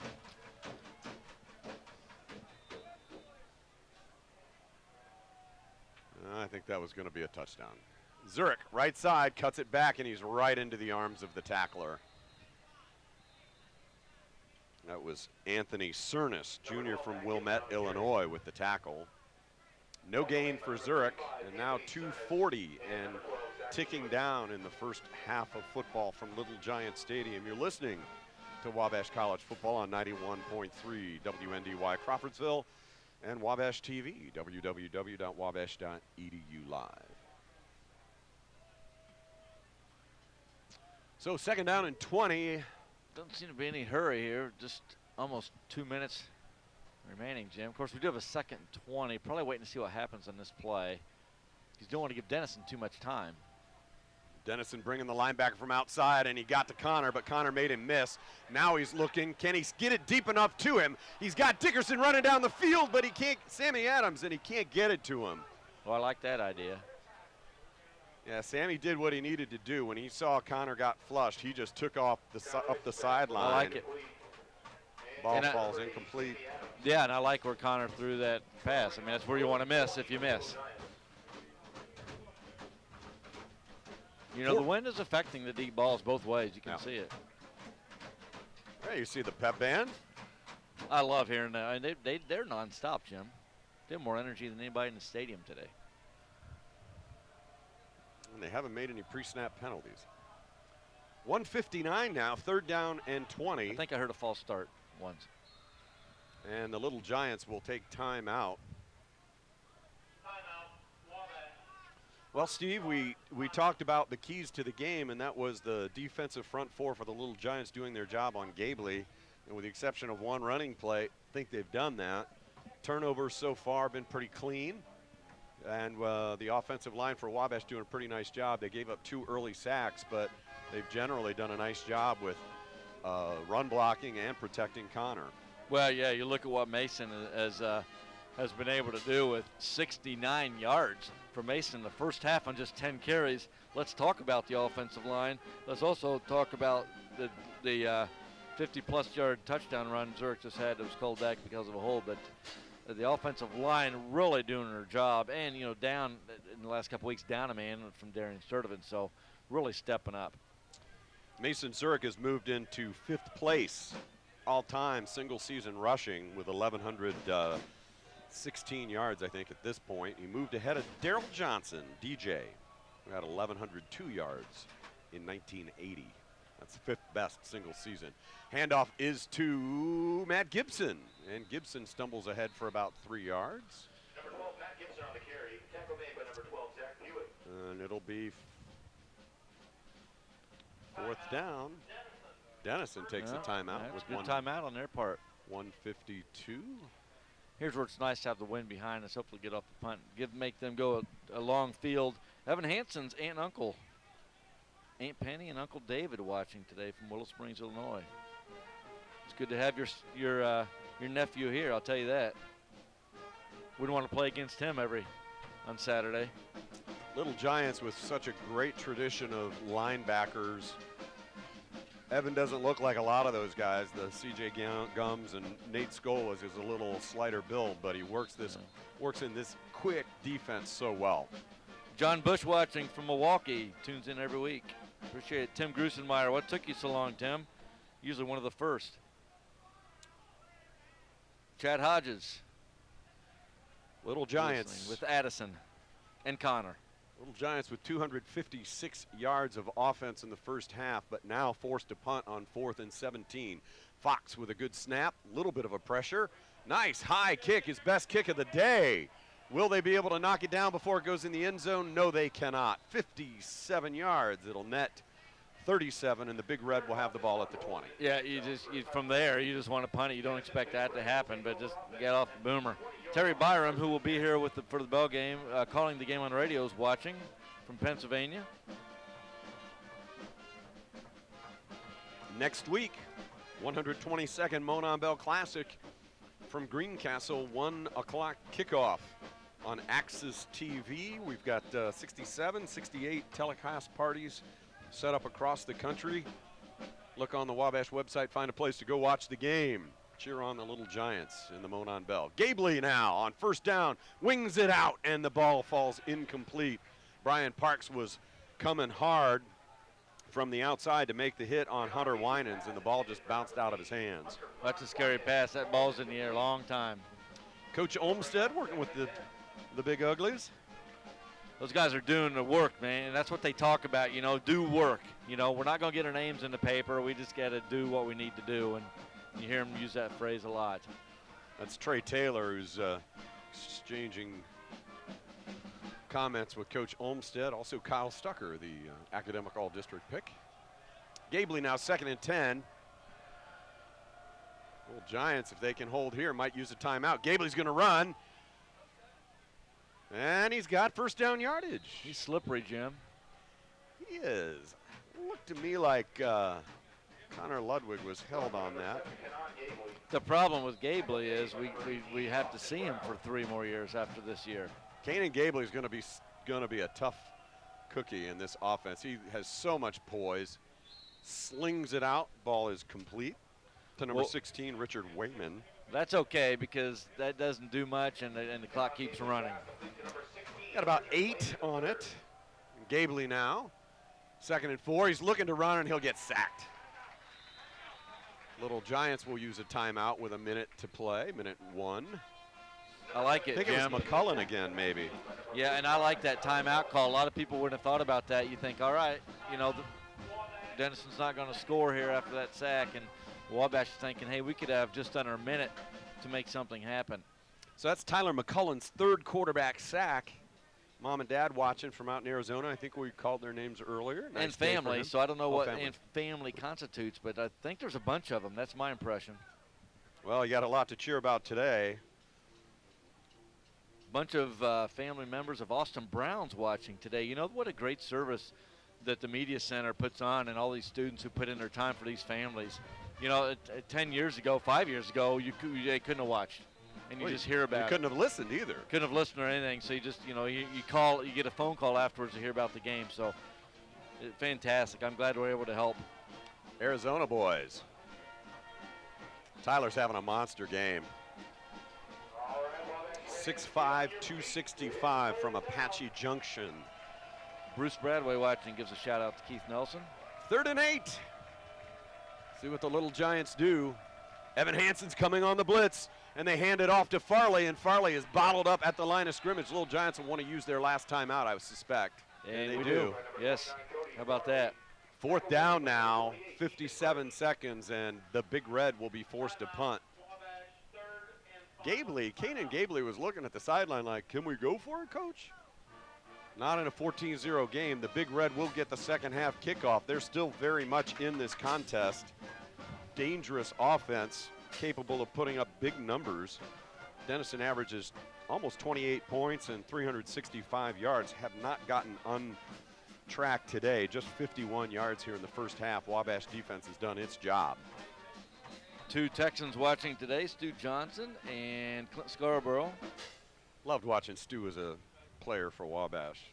Exciting player. In case you wondered if we had any viewers in Honduras, Jim, we do. Of course we do. Kurt Pope, class of '83. Ah. Dana Coulter. All right, the punt is high and bad. Stay away from it, Little Giants. And it goes out of bounds. It'll be a 5-yard punt. Wow, you're literally a 5-yard punt. Let's check in with Clayton Randolph on the sideline before the Little Giant offense comes back out. Yeah, hey, thanks, Jim and Steve. I just talked to some guys on the sideline. Shamir Johnson has a broken arm now, and he's being taken to Indianapolis to have that checked out. So we will not see him the rest of the game, and it is not a wrist. It is a broken arm, and he's in Indianapolis. Well, that's a huge blow, and our thoughts are with Shamir, whose season is on the brink at this point. First down, Little Giants from the 39. Use the timeouts wisely now. Can they make something good happen with 50 seconds left before halftime? Connor Rice all by himself, empty set, 5 wide receivers. In motion comes Garrity. Now he lines up at an inside tight end spot, picks up the oncoming rusher, flings it out. The ball is caught by Dickerson, but short, like 5 yards, and the clock's going to keep running. That's a frustrating That's play, one where Jim. you're better off not throwing it. Yeah, and he stays on his feet. You know, he could have run out of bounds to get some more yards. Kirby Cox running to the near side. Little Giants lose 20 seconds on the completion. Kicks it out. The ball is complete, and this time out of bounds goes Garrity, but a gain of only a couple. Still short, but that, you know. At least got the clock stopped. Be yeah. 3rd down and a yard. Little Giants 2 plays to get the yard, but the clock not on the side of Wabash. 26.8. Now let's recap the college rules on the timing. If you get a first down, the clock does stop, unlike the NFL. So the clock will stop on a first down. If it's inbounds, it'll then start again when the officials are ready. Wabash at the at the Denison 30-yard line. I'm thinking Kenyon because Wittenberg and Kenyon played early today. Connor uncorks one. He's got his man. Can he connect it? No. Oliver Page all by himself in the end zone, and Connor got the ball up in the wind. What do you do here? Sailed over his head. What do you do here, Jim? What do you think? If Tutsi doesn't have the hamstring, you could probably try a long kick, but I wouldn't at this point. I think you go for the first down. I think you're right. Plus, if you don't get it, you're giving Denison a little bit of field with some timeouts. So 5 wide receivers. Sammy Adams in motion, now checks in. Connor Rice is going to run it straight ahead. He's got the first down, and the clock will stop with 16 seconds. The clock's still running. Clock's still running. Why aren't they stopping the clock? 3 seconds wound off. Wow. The officials did not do a good job in communicating with the press box there, and 3 or 4 seconds wound off. Oh, they got to see that. Nobody saw it. That was about a 4-second runoff. So 12.2 now after Connor clocks it. I don't know what. Now we'll listen to the official. It's too late. That's one you should have fixed a play ago. Well, he didn't. Then he decided not to say anything. Not really sure what that was about. Oh, well. Big blitz coming. Connor looks for Sammy Adams, and it falls incomplete. And the blitz puts enough pressure on Connor. So 8.5 seconds, Steve. I think now you're probably within field goal range. Well, I think you get long, one more play, but you got to get it into the end zone, just like that play. We're going to kick now, it looks like. So Little Giants will try the field goal on 3rd down with 8.5 seconds. It's a long one. It's going to be 39 yards. Andrew Tutsi.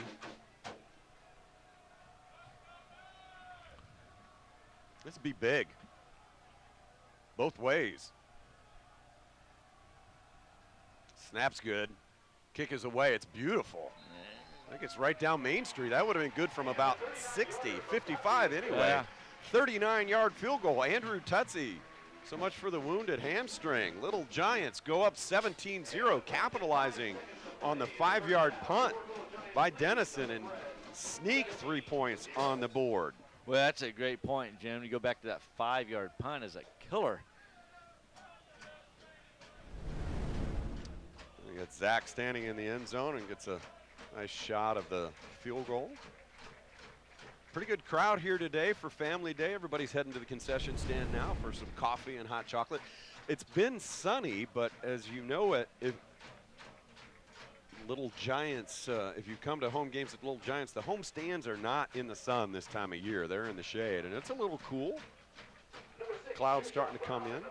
For Tutsi, that 39-yarder matches the longest of his career. He is now 8 of 10 on the season. Bob Hobson watching from California. Dennis Fitzpatrick, Harrison Smith in the South Atlantic, St. Helena. Are you kidding me? Watching from St. Helena. Second charge timeout. Honduras, Greece. We are worldwide global. and international today. We have, guess see what continents we get covered. Chip Timmons driving to Evansville to do good work for the college is listening in. Give a shout out to my brother Frank, listening in Jacksonville. Fantastic. Hope you're doing well, Frank. Miss seeing you around. Cliff Wagner, class of 55. Kathy Carson. And I think I'm caught up. Okay, so the Little Giants, Derek Fox is going to kick off. You do anything you can to keep this ball out of Dushan Brown's hands. And it's just a high blooper, and it'll be taken at the 30 and run out of bounds. And there will be 1.8 seconds left. So the Big Red will have to take a knee here or take a flyer on a bomb to Dushan, see if you can make something good happen. Dushan Brown has been held in check. Hesitate to even say it, but folks, he hasn't caught a pass yet. This is the conference's top wide receiver in my book. 53 catches, averages 16 and a half, 8 touchdowns. Yeah, you do hesitate to say it. He's a guy that owns jinx us, the all-time records, all the season records, all the game records, basically in Denison history, and I'm sure we will call his name in the second half. We have come to halftime. Little Giants on top 17-0. I think we're going to get Coach Rayburn as he comes down. Steve, as the coach makes his way down to the sideline to talk to Clayton, any thoughts on the first half? Defense has just been stifling. I mean, you think about it, Denison has not even threatened to do anything. Maybe being across our 50 once. Yeah. If that, and it just haven't really been close in the scoring position, and really getting to Gabley, I think it's starting to give him a little happier feet. So that and running the football. I mean, Mason Zurich now with 69 yards on just 10 carries. So credit to our offensive line. Let's see what Coach Rayburn has to say about the first half. Clayton? Thank you, Jim and Steve. Here we are with head coach Eric Rayburn, 17-0 at halftime. Coach, your defense, another outstanding first half. They've held Dushan. Let's talk about. Yeah, obviously played great defensively. He's a fantastic receiver. He got behind us once, would have been 6, but the quarterback overthrew him. But we played well in the first half. Quarterback got away from us a couple times. We got to do better at that. But obviously the penalties killed us offensively. Yeah, talk about those penalties, 7 in the first half. Yeah, I mean, you know, just can't sustain any drives when you have 7 penalties. So very similar to the first half of the Kenyon game, where I think we had 8. So. All right, Coach, thanks. Good luck in the second half. Hey, thank you. 17-0. It's time for the halftime show. Jim and Steve, back to you guys. Thank you, Clayton. Coach Rayburn, about mid-season, started working from the press box and not the sideline, and so he's got a very different vantage point. Steve, what is the advantage of a head coach working from the press box versus the sideline? I think there are two. One is you're able to see more of a much different angle. You can see not only where defenses line up, but you can see kind of their shading. You can see more details and get a better view of the entire field. Much different from the sideline. That's one. The other thing that goes along with that is your play calling ability changes because you're not managing the sideline. So you're not talking to the officials. You don't have the tendency to argue calls, which most coaches do. Coach Rayburn is no exception. And so it gets you away from that. So instead of arguing the call, now you're thinking about the next play. So since he is calling the offensive plays as the head coach, it's an interesting move. It's a gutsy move because you don't see it much. It's kind of out of the mainstream. But it's his third game in a row up here. I think obviously he likes it. He's still up here. Okay, we are at halftime, 17-0 Little Giants. We're going to take a couple-minute timeout. We'll come back, look at some of the statistics, and be back to holla at Little Giant Stadium. You are listening to Wabash College Football on 91.3 WNDY Crawfordsville and wabash.edu/live. We'll be back in just a couple.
Back at holla at Little Giant Stadium at Wabash College on Family Day, and that's about what it's like.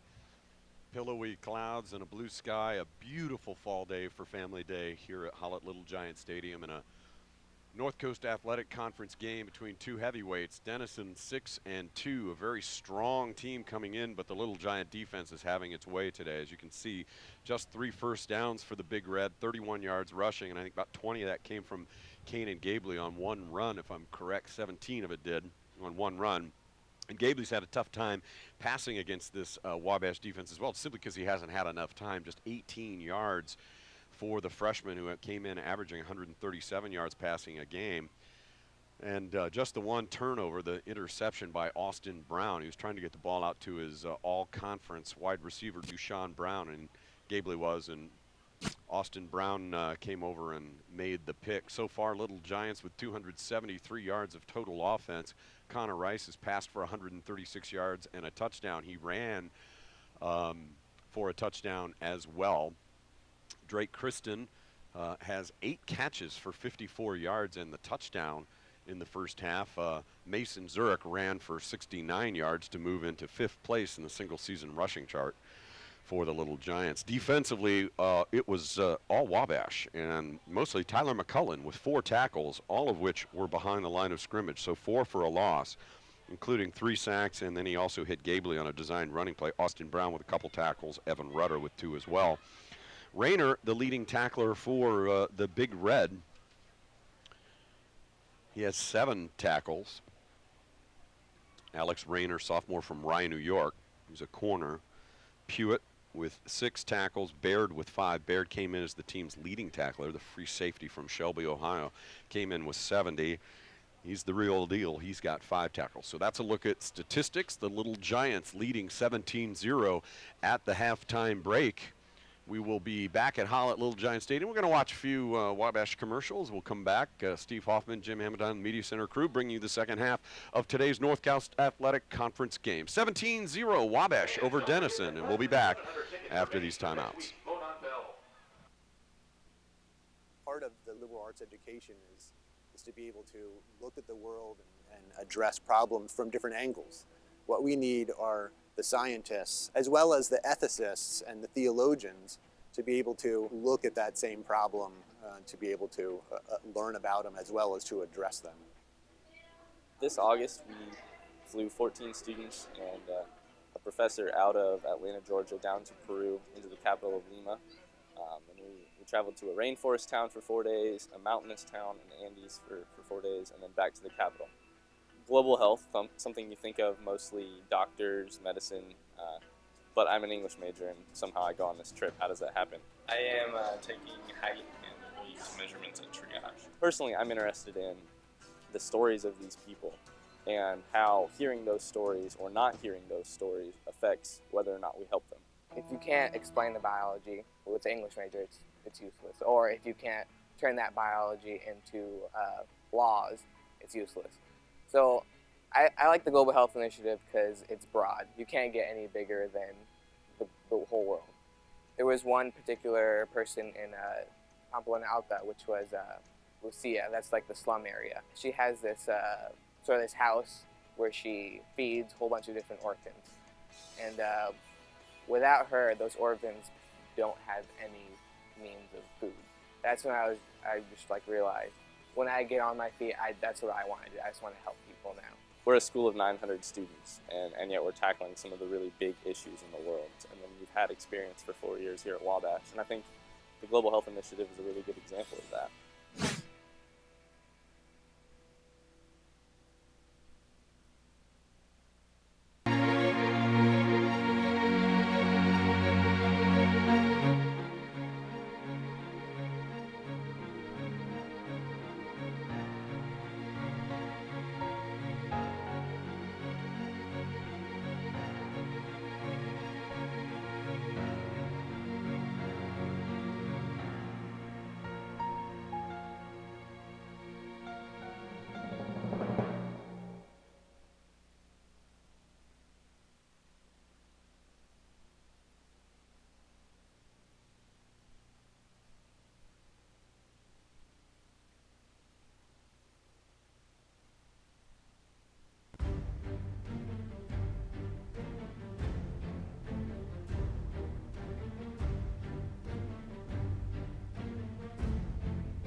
Welcome back to Byron P. Hall at Little Giant Stadium. Jim Amadon, Steve Hoffman, Clayton Randolph, and the Wabash College Media Center crew bringing you all the action today.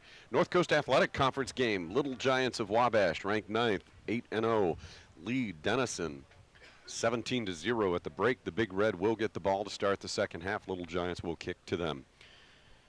Looking at a couple other scores from around Division III, a couple surprising scores. Alma is better than Albion right now, right before halftime, 21-17.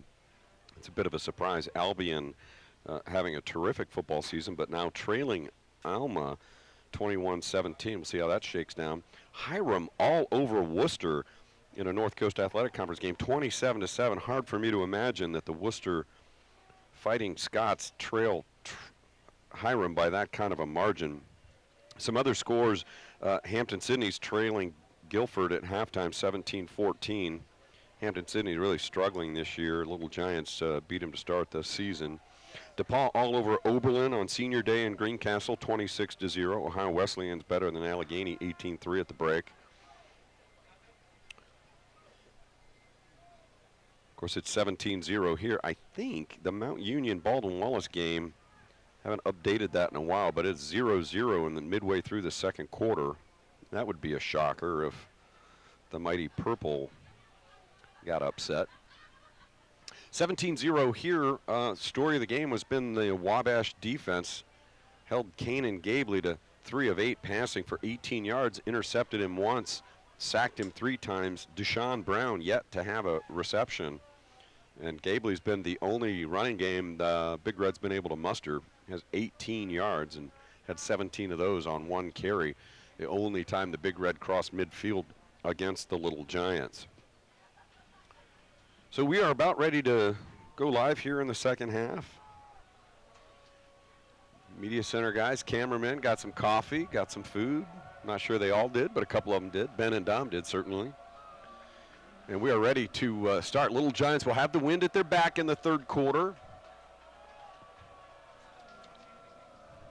Deshaun Brown and Charlie Mueller are deep for the Big Red, standing at the goal line. Derek Fox has the wind at his back, and if he can get this one up in the air, Steve, likely to go to the end zone. He's got a big leg. He does.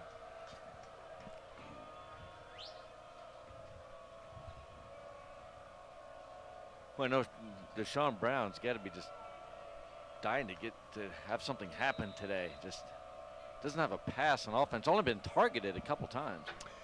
3 times. Once was intercepted, once kind of looked like it was catchable, and the other one he dropped when he got pounded by A.J. Clark. So Mueller will watch it bounce. He'll take it at the 10.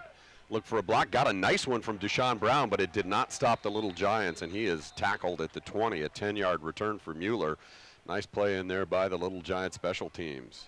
Not a great kick, but it ended up actually gaining 5 yards. Touchback gets you out to the 25. So see if our defense can keep the momentum we had in the first half. And I would think that Kanan Gabley is going to try to find number 6 early on here in the second half, because unless Deshaun Brown can make lightning strike, I don't see this Denison team being able to put together a long, sustained drive against the Wabash defense. I'm surprised they haven't gotten him the ball like on a easily, screen or something short. You know, we're up on him. We're pressing. Tackle for a loss. It's a sack. It's number 4. Get out the media guide, Steve. That's 4 sacks for Tyler McCullen, and he just flat steamrolled the left guard. And I actually will get out the record books. We'll see what we got here, but wow, Tyler McCullen with a day. And he went right through the freshman left guard, Josh Blaz from Fairfax, Virginia. That's just not a fair matchup, because Tyler McCullen's going to make really great experienced players look bad, and he's got another free shot, but they do kick it out, and the ball is complete on the screen pass, and he'll get the sack yardage back plus a couple more, give him a gain of about 10 on the completion. Well, and that shows you what the big sack does. I mean, that's a nice offensive play there, and all it does is get you back to a 3rd and 8. Cody Farley and Tyler McCullen slow getting up. Maybe rolled an ankle or something. Jalen Alston's going out to help him off the field. Single game record, Jim, is 4.5 sacks. and that is tied with 3 people. Cody Burrish, who just graduated a couple years ago, Josh Stanton and Dave Adage, and then there are 5 with 4 in a game, including Jake Gilbert, who's now the head football coach at Westfield High School. Not a good sign to see Tyler going off the field. Hopefully he just rolled it. He's starting to walk it off a little bit on the sideline. 3rd down and 8 for Gailey. Farley in the backfield with him after the screen pass. Gabley's winging it downfield, and it's caught for the 1st down. Nice play by Cam Lair, the tight end. Managed to break free, pull in a wobbly pass, 1st down. I believe that's the first passing 1st down. Yeah, laid it in there. Those sacks give Tyler McCullough 9.5 on the year. The individual season record is 15. Still a ways to go to that, but what a game he has had. He's doubled his season sack total in this game. 1st down now. Handoff to Farley, and Farley bounces around like a pinball. He was hit by Carnes and Rudder and Hansen. Maybe Ludwig too. Is bouncing around like a pinball with the young guys today, is that obsolete? Would they even know what that is? I don't know. Probably not. 2nd down and 11, a loss of a yard.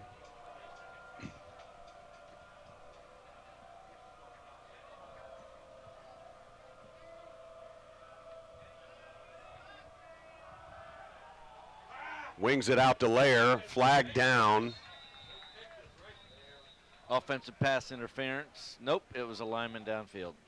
Legal lineman downfield. I think it was number 71, Kyle Rose, senior from Bell Center, Ohio, who was caught too far downfield.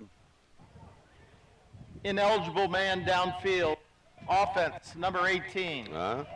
5-yard penalty. Down remains 2nd. So that's the tight end. Well, he was covered up is what happened. Okay. His number's fine. Somebody to the outside of him was on a line of scrimmage. You have to be the last man on the line of scrimmage to be eligible, and somebody was bad formation. The trainers give Tyler McCullen his helmet back, and he's doing some sprints on the sideline. We know his family's watching, and I think he'll be back in the game and certainly having his way on the defensive line today. So big 2nd down and 15 for the Big Red from their own 32, opening drive of this 3rd quarter. Gabley screens it out to Farley. Farley's getting traced down, and the ball's loose, and it's out of bounds. Oh, that's a Evan shame. Rudder tracked him down from behind. Talk about wheels. Whew. That's a shame. Oh, great wheels. It's just a shame it bounced out. Quickness of our defense it just has to be frustrating to play against. Gabley got the ball out to Farley, and Rudder just came flying in from behind, stripped the ball, and out of bounds it went. That'll go for no gain, maybe a loss of a yard on the screen completion, and now 3rd down and 16, and this is an unenviable spot to put the freshman quarterback. He's got time. Now he's going to get tracked down, and he's tackled for a loss. Evan Rudder, he ended up trying to run with it, as he's wont to do, and he got about 3 yards, but again, 2 or 3 little giants around him all the time. That's an example when if you would take a snapshot of when he started to get out of that pocket. I'm guessing most of the year so far against his opponents, he's able to make something happen, and that's our nose man Evan Rudder, going from sideline to sideline. That's impressive. Rudder's just had a monster year. Weimer, a beautiful high kick that will be caught by Justin Woods, and dangerous catch. And he's down and injured. Justin Woods has hurt his knee or his ankle. You see him writhing on the field. Ball came out, but he was down when it did, and well, it was a funny tackle. He's reaching for the knee. He had somebody hanging on his feet as somebody from behind him came up and hit him. He had a lot of open field there, and I know he saw that and was just trying to get the guy off his feet. He could have run a long ways. Hopefully it'll be fine. He was out quite a bit, a couple of seasons with knee injuries and some other. He had his knee rebuilt last year, and you could just see it kind of got extended there, somebody around his ankle, and then he got driven forward. And Mark Elizondo, the athletic trainer, is on the scene. So we'll hope the best there. 11:25, Little Giants' first possession of the third quarter. We're just in. The Big Red got their first passing first down on the drive before, but the Little Giant defense stepped up big time and forced the punt, and Justin Woods fielded the punt, bobbled it slightly, and as Steve said, had some open field in front of him. Guy wrapped him up around the ankle and then injured what appears to be the left knee. See trainer Mark Elizondo there in the red. Be nice if one of our players would go out and take his spot. Little Giants have had a number of injuries this year, a lot of little ones and several season enders. Shamir Johnson on his way to the hospital right now with an arm injury. Connor Lenahan, Darian Sturdivant out for the season. First down, Little Giants, first possession of the second half. Handoff is to Zurich. Zurich pauses and he's tackled for a loss. Mason Zurich was trying to bounce it out and couldn't make it happen.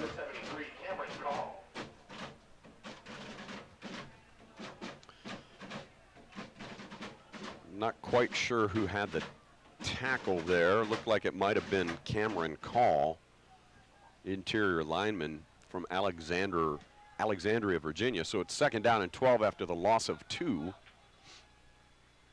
Zurich, left side, breaks it. 45, first down.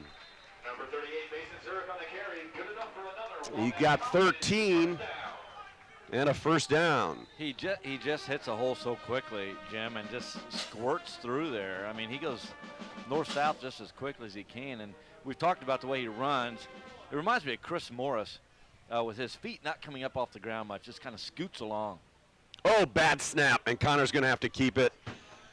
Snap popped out of his hand. It was high, and I think he was trying to get it to Zurich, and he ended up just falling back to the line of scrimmage. So Connor Rice saves a turnover, but wastes a down. Connor 15 of 23, 136 yards and a touchdown throwing the ball. He's also run well with 41 yards rushing and a touchdown. Oliver Page is wide to the near side of the field. Drake Kristen to the far side, now in motion. And it's a screen out to Kristen, and it's over his head. Incomplete. It'll be third down and 10 for the Little Giant offense. Well, not the best two plays we've seen from Little Giant offense, Jim. I'm not sure we'd have had much there, even with a good pass. That's a long ways to throw that from the opposite hash. Not much going on in the conference, Jim. You covered most of it, I believe, at halftime. Wittenberg 45, Kenyon 21. That is a final. Ohio Wesleyan 18-3 over Allegheny at half. DePaul spanking Oberlin 26-0. And then 27-17, Hiram leads Worcester at halftime. So third down now, 9:52 on the clock.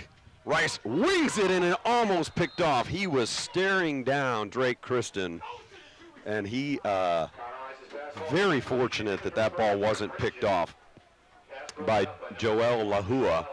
Joel was right there, and he had 70 yards of open space in front of him had he pulled that in. So not a good decision by Connor. No, not at all. And those are the type of plays that will get a team back in the game. I mean, they have nothing going right now but on offense, but you get a big defensive turnover explosive play like that. We're going to have legal substitution. So fourth down, Little Giants on to punt, and the flag flies. Number 23 defense, 5-yard penalty. Down remains fourth. Matt Brady flagged for illegal participation. I think he's just slow getting off the field. That'll move the ball to the 39-yard line, but still Little Giants punting. Derek Fox.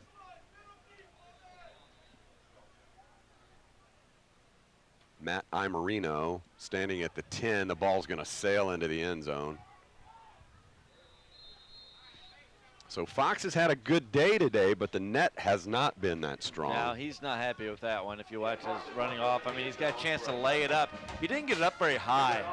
I think he wants to get it up higher so the coverage may have time to get down there and put their backs to the goal line and keep the ball in play, but didn't give him a chance to do that. Let's check in with Clayton Randolph on the sideline where he's watching them trainers. Yeah, hey, thanks, Jim and Steve. Right now they're working on the lower part of Justin Woods' ankle. It's swollen up. It looks close to a golf ball size right now. They're working right towards the middle and on the bottom of where the swelling's at. So we may not see Justin Woods the rest of the game. So the Big Red offense, it's Young who gets the handoff, and he's greeted by about 5 Little Giants, including Tyler McCullen. Young will have about 2 yards on the carry. Good to see Mr. McCullen back in the game. There you see A.J. Clark, number 10. Connor Carnes, number 49. That shows you how much we use our safeties in run support, too. Eddie Schmayhill and Austin Brown. Austin in on that tackle. Eddie right there as well. And it was a 2-yard gain, Jim, so that shows how active they are in run fits. Gabley looking, wings it. He's got his man. First down yardage. Parks on the tackle. Cam Layer, who's been the most reliable of the receivers. We're going to mark him just short by a yard. So it'll be 3rd down and a yard.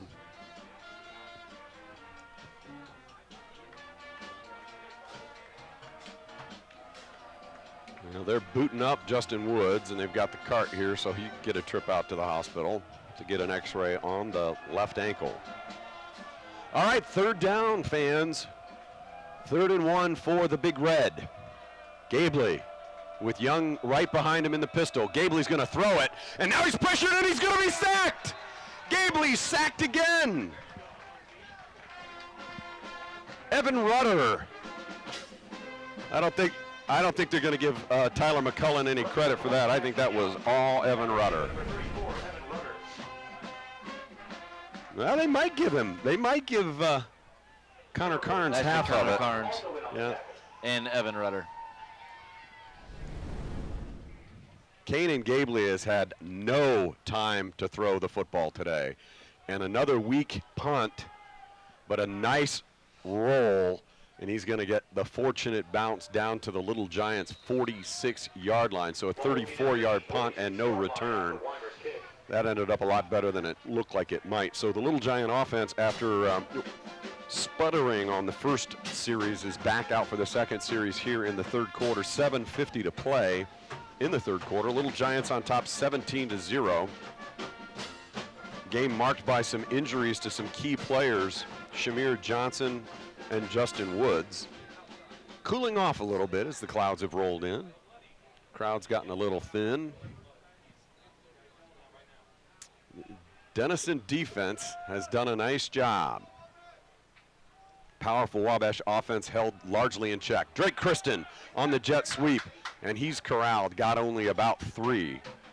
Would have been nice since we cut the outside receiver if he could have got around to the outside, but that's tough to see what's going to happen. That's a win because Kristen averages 10 yards a carry on those jet sweeps. I agree with you. And Charlie Bell is watching. Ask how many goose eggs we have had. We have had 3 so far this year, Charlie. This would be our 4th if we could hang on. Mason Zurich tries right side, and he is tackled for a loss of a yard. Tell you what, our offense. Zach Newfield from Carlsbad, California with the tackle. In the few plays we've had this half, we have not looked like we've come out ready to play. John Goodrich watching from Portland, Indiana, as always. John, thank you. Look at Justin Woods in the trailer. Connor Rice tries to get it out to Mason Zurich, but it is swatted down by Lars Soderberg, senior from Cherry Hills Village, Colorado, and the Denison defense has come out in the second half and held the Little Giants down. Lars Soderberg. Yeah, our offense just hasn't, I don't think, in both, we were 3 and out, I think, in both possessions this half, if I'm not mistaken. I think Mason might have had a first down. We might have gone 4 and out that first time. But either way, some good adjustments for the Big Red. You're right, we did. Mason ran for first down. Fox going to get a good roll, and the Little Giants will have the Big Red pinned deep at the 7-yard line. So nice work on the 45-yard kick by Derek Fox. Well, if we can keep winning the field position game, that's going to go a long ways. Let me go through a few other viewers watching. Sue Dobb Schneider from our athletic department watching Inside Counting the Money, as she always does. Great work. Bob Casola and Jack Ruddy watching.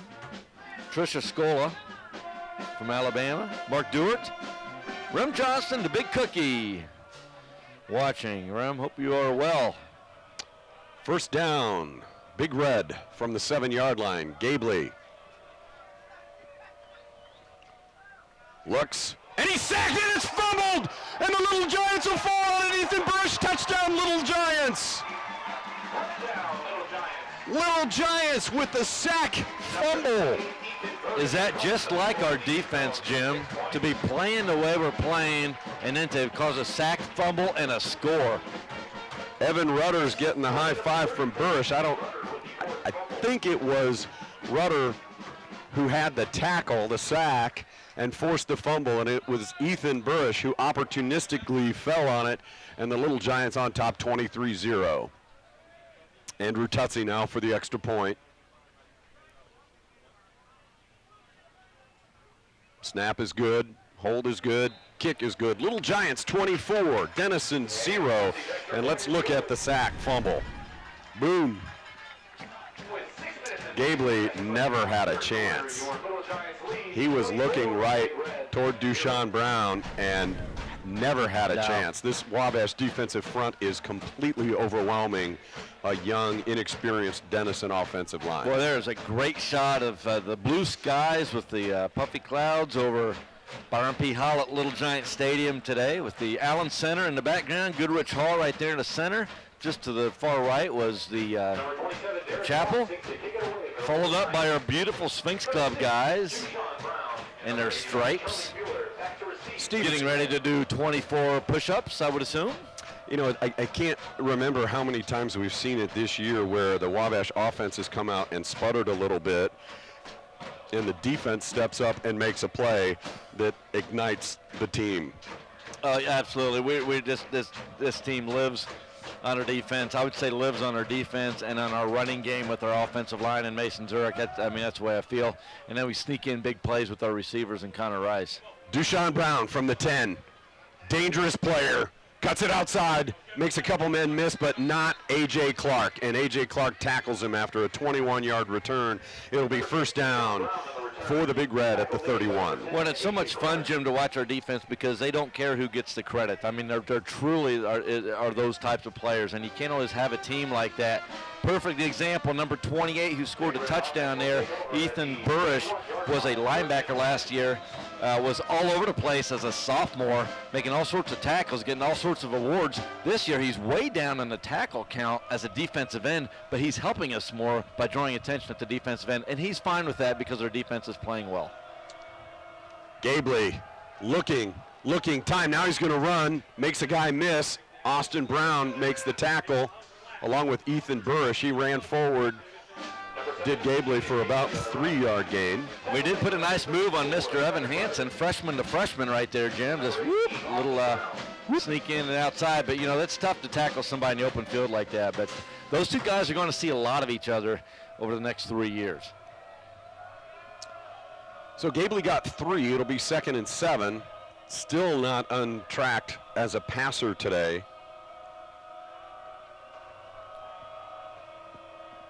Crowd into it a little bit more now. Gabley gonna be sacked again! Connor Carnes! He's holding the ball too long. I think they're trying to break a big play with Dushan Brown, who was running the length of the field with Brian Parks right in his breadbasket. But the Little Giant defenders are just throwing the offensive linemen around at this point. Kyle Rose got beat again there. Wow. You know, you're right. He is holding the ball a little bit, but it's not very long. It's got to be a shorter passing game against this team. But it's just look twice and you're sacked. So 3rd down and 12 for the Big Red. Look at this defense. We have nobody over their outside. Evan Rudder was tackled. Wow. Were you talking about the same one I did? Yeah. I mean, he was grabbed and thrown down. Jackson Young, freshman from Milford, Ohio, hauls in the pass and gains 10, but it'll be 4th down and 3. 4th down and 2 for the Big Red at the 39-yard line. Again, the speed of the Wabash defense just pretty much overwhelming a really good Denison offense. Again, keep in mind this offense averages 365 yards and 28 points a game, and so far held to 69 yards in this ball game.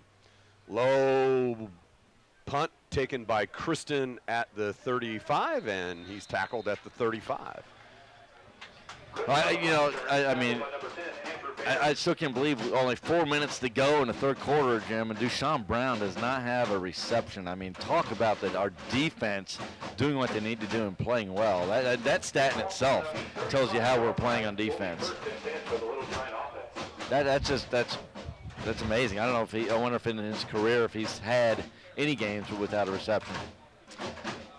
That's a media guide check that I'm not going to do. No? Because as soon as I would find that stat, he'd catch a 70-yarder. That's right, where I just talked about it. So. Zurich with the handoff, right side, makes a couple guys miss and drags another one forward to the 42-yard line. That'll be a gain of 7 for Zurich. Tackle by number 51, Zach Neufeld, junior from Carlsbad, California. This is one of those times where you kind of see the beast get fed a few times, and he does. And he'll fall forward to the 46, just past the 45, and that'll be a 1st down for Zurich. He got 4. You say fall forward, I think number 10 would say drag, running over people. I mean, he just is a load. Zurich now with 90.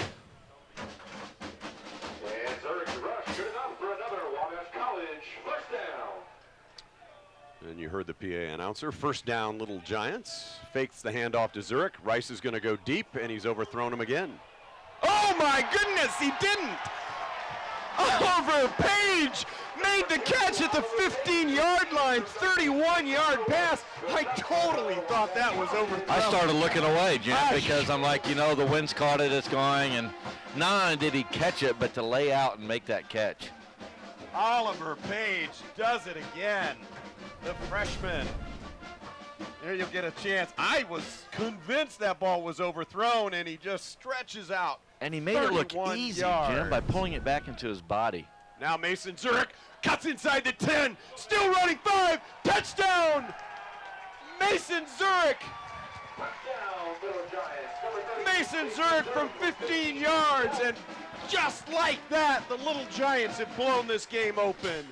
Jim, we have talked all year about our second half team, both sides of the ball, and we're doing it again here with the first score coming from the defense. These last 2 plays have been spectacular. The catch by Oliver Page, Jim, I'm glad we had a replay from the end zone. Great work, camera guys, because that was a great catch that he made look easy. And then this play was typical Mason Zurich, breaking a tackle and getting around the corner. 3:03 to play, 3rd quarter. Little Giants on top 30-0, and Andrew Tutsey's kick is right down the middle. 31-0, Wabash over Denison. And let's look at it one more time. Mason Zurich. Great blocking. Drake Kristen blocked number 36, got in the way of number 12, and then it's just Mason Zurich finding the end zone. And actually, to the right there is Drake is down there blocking somebody else. There are actually 3 people he affected with his hard play there. So, wow. I'm going back to that catch by Oliver Page. I mean, how much fun is it going to have him around for a few more years? I will tell you, Coach Rayburn has been hoping to find a deep threat to match up with Connor Rice's rocket arm, and I think he's found him. Let's check in with Clayton Randolph on the sideline very quickly. Thanks, Jim and Steve. Unfortunately, I got to report another slight tweak. Tyler McCullen's down here getting worked on by athletic trainer Mark Elizondo. Just a slight knee tweak out there on that last play, and he's also getting rubbed down as well, so there's probably some cramping going on as well. Thank you, Clayton. Working the sideline, unfortunately a busy day for him. Fox with a little short kick. They're not going to take a chance on Brown this time, and it's taken by an up man. Couple good blocks, and he's cut it all the way out to the 42-yard line. That was number 16, Richard Wayman, wide receiver from Winnetka, Illinois, on the return. Short kick, big return, and good field position for the Big Red. And I don't think that short kick was by design. I just don't feel like it was. It may have been. I think he just missed it. So good field position for the Big Red. If they're going to get something going in this game, now would be a time to do it. So 43-yard line is where Gabley will set up shop. 1st and 10, Big Red, 2:56 to play, third quarter action. Parks lined up one-on-one with Dushan Brown, and that's where Gabley's going. He's weighing it deep. Brown pushes off and makes the catch. Dushan Brown all the way down to the 20-yard line. A 37-yard completion, and Dushan Brown, just like that, is in the game. Well, you want to know why he was NCAC Offensive Player of the Year last year? You look at that play right there. I mean, what a play to go over Brian Parks. Or was that DeLon? It was Brian Parks. Yeah. And Brian's got good coverage. He's right there. Yeah. Just throw it up. So again, Parks is with Dushan, and again he's going for him in the end zone. Dushan pushes off, and Parks makes the breakup. What a great play. You can't be in better position, Jim, than you were right there if you're Brian Parks. Brian Parks, a terrific story, and having a terrific year. And this is sophomore season, first year as a starter, and has just done a great job for the Little Giants with 4 interceptions, a pick 6, came into the game with 27 tackles, a sack, and drawing a tough assignment today. I'll tell you what, if you could hold Dushan to just that one, but that's a tough thing to say. 2:30 now to play third quarter. Big Red driving, 2nd and 10. Gabley looking over the middle, and he's got him again. Dushan Brown down to the 10. First down, Big Red. L.V. Bowden in coverage made the tackle. Well, the last 3 plays, they've gone to Dushan. He's been the target, and he's made 2 of the catches. So from 0 catches to 2 in no time. Good look at our Sphinx Club guys who are always out here supporting the Little Giants. And the Sphinx Club pots and the stripes standing on the milk cartons. Deontay Simpson in the game for the Little Giants as Tyler McCullen tries to get loose. Gabley flushed, breaks a tackle, runs toward the end zone, and is knocked out of bounds at the 2. Hit very hard there by Parks, or sorry, Pettiford. And he got close. Got inside the 3-yard line. Well, you know, our defense would like nothing more than to keep him out of the end zone here and at least hold him to a field goal or less. Boy, they after that big play by They got a lot of life. They sure do. Gabley took quite a pop from Pettiford at the 3, but he's got a bounce in his step now that he's made a couple big passes. Handoff is to Young, and Young is wrestled down by Carnes, but he got 2, and it'll be 3rd and goal from the 1. Well, we almost spun him into the end zone there. Runner is not down till he touches the ground. He was on top of a defender. Tyler McCullen back into the lineup for the Little Giants in the middle. 3rd down and goal. Gabley play comes in from the sideline. Ryan Roberts runs it in, the wide receiver. 12 seconds on the play clock. Little Giants trying to make a goal line stand. Denison's first offensive challenge of the game. Late 3rd quarter, Gabley, 3rd down and goal. Hands it off to Young. No, keeps it and charges in. Touchdown, Gabley. Kanan Gabley from 1 yard out. He's got the Big Red on the scoreboard late in the 3rd quarter. A little pushing and shoving going on, trying to get and now a flag, now here 2 flags. Just can't get away. Get back in the huddle. And again, I don't know what happened. I don't know who it's on, but come on. Well, the back judge is saying it's on Denison.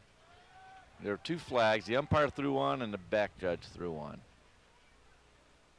The Giants whistled for 7 penalties today.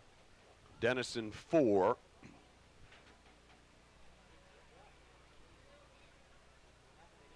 look at the officials today's game. It's 31-6 after Gabley's 1-yard touchdown. Connor Dunn, junior from Denver, in to attempt the extra point. The result of the play is a touchdown. After the play, there were fouls on both teams. Unsportsmanlike conduct, number 34 and number 46 for Wabash, and number 69 for Denison. Correction, 45 for Wabash.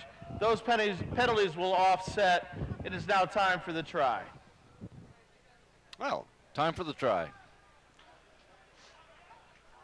That's our third unsportsmanlike penalty this game, though. Just get out of there if guys are jawing and pushing. okay. I don't have much patience for that, Jim. Connor Dunn with the point after try, and it looks like it's good. And with 46 seconds to play in the third quarter, Denison gets on the scoreboard. You can see the Little Giants well defended. Jackson Young, but Kanan Gabley had the ball. And the shutout is spoiled. Quick strike offense, Denison shows its stuff, and right down the field they went. It was a short kick, gave the Big Red good field position. They didn't have all that far to go. A couple of Dushan Brown receptions, including a big one of 37 yards, got him in good field position. You want to know what it takes to be a Wabash man? Check it out, wabash.edu.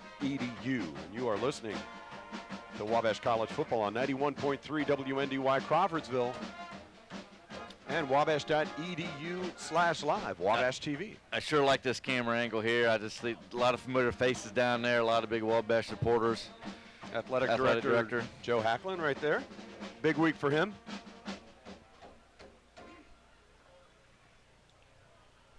So the Big Red on the scoreboard, 31-7 Wabash.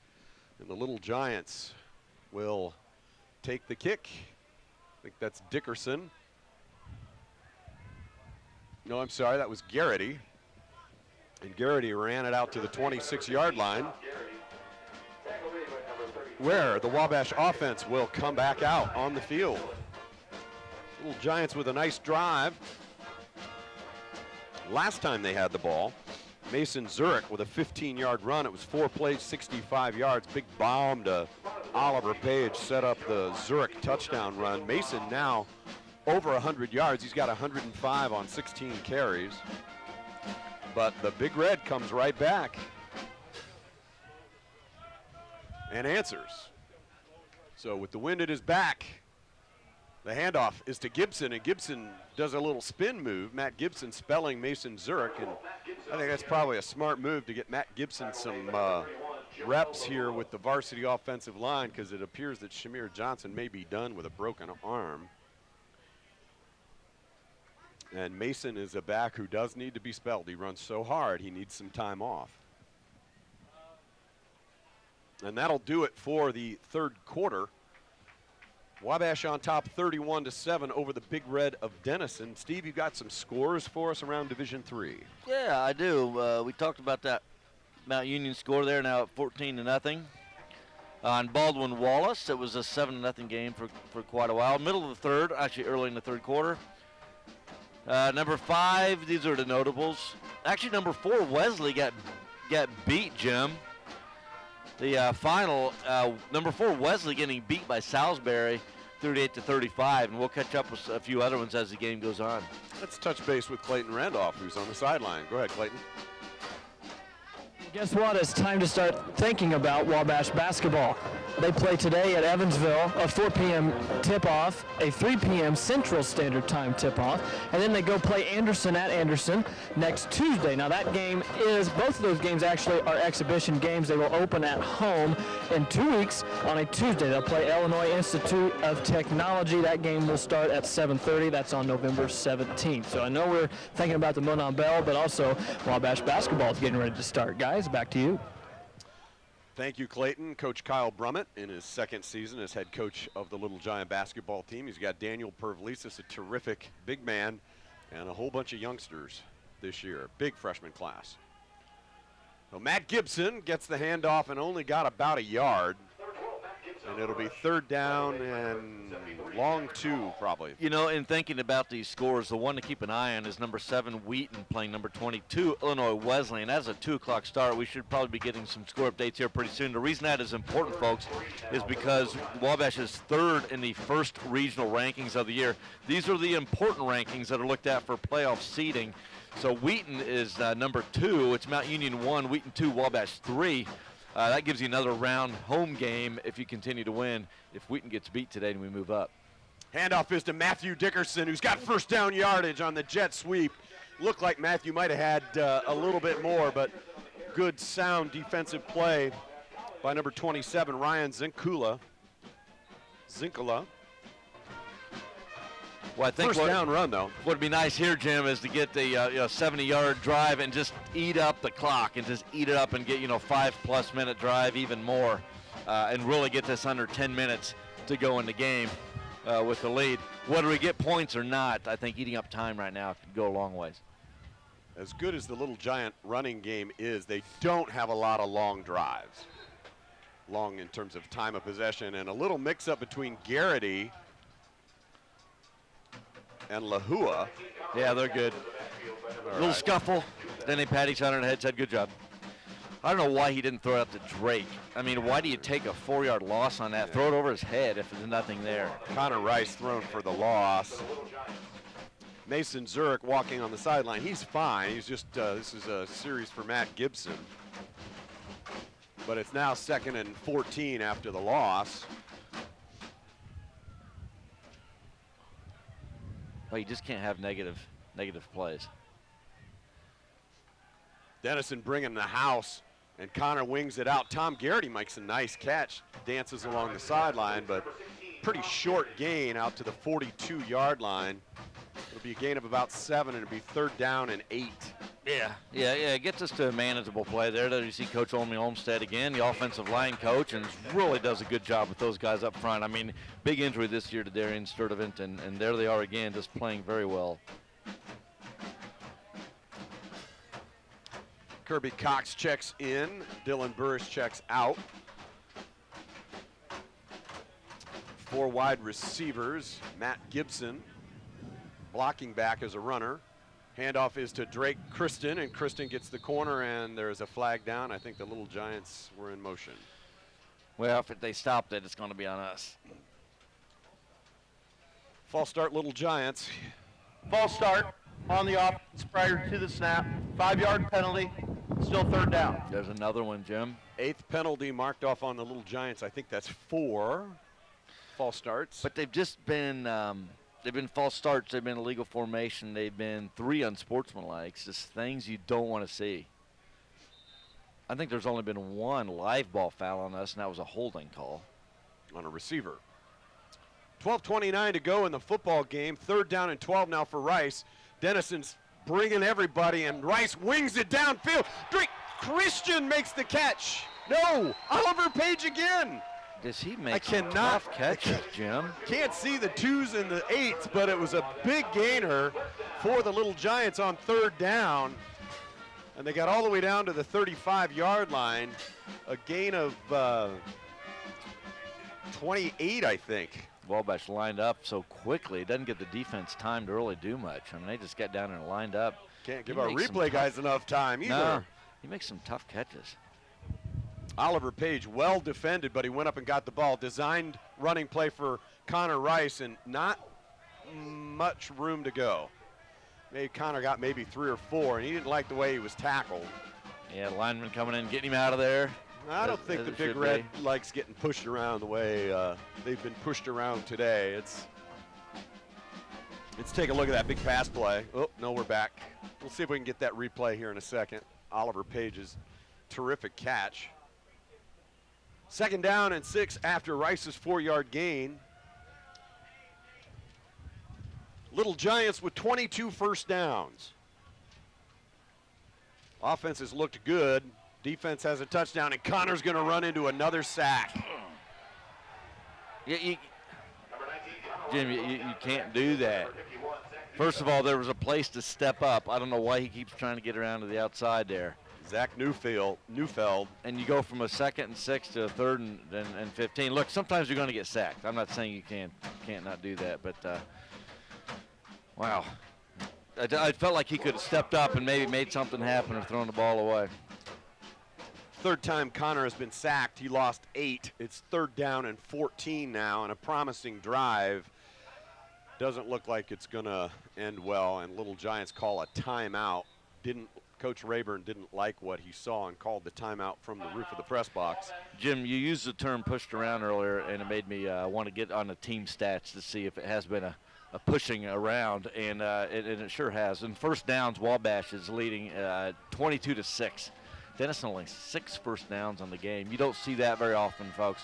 Total yards in the game is 391 for Wabash to 126 for the Big Red. So quite a tough game for Denison coming into Little Giant Stadium.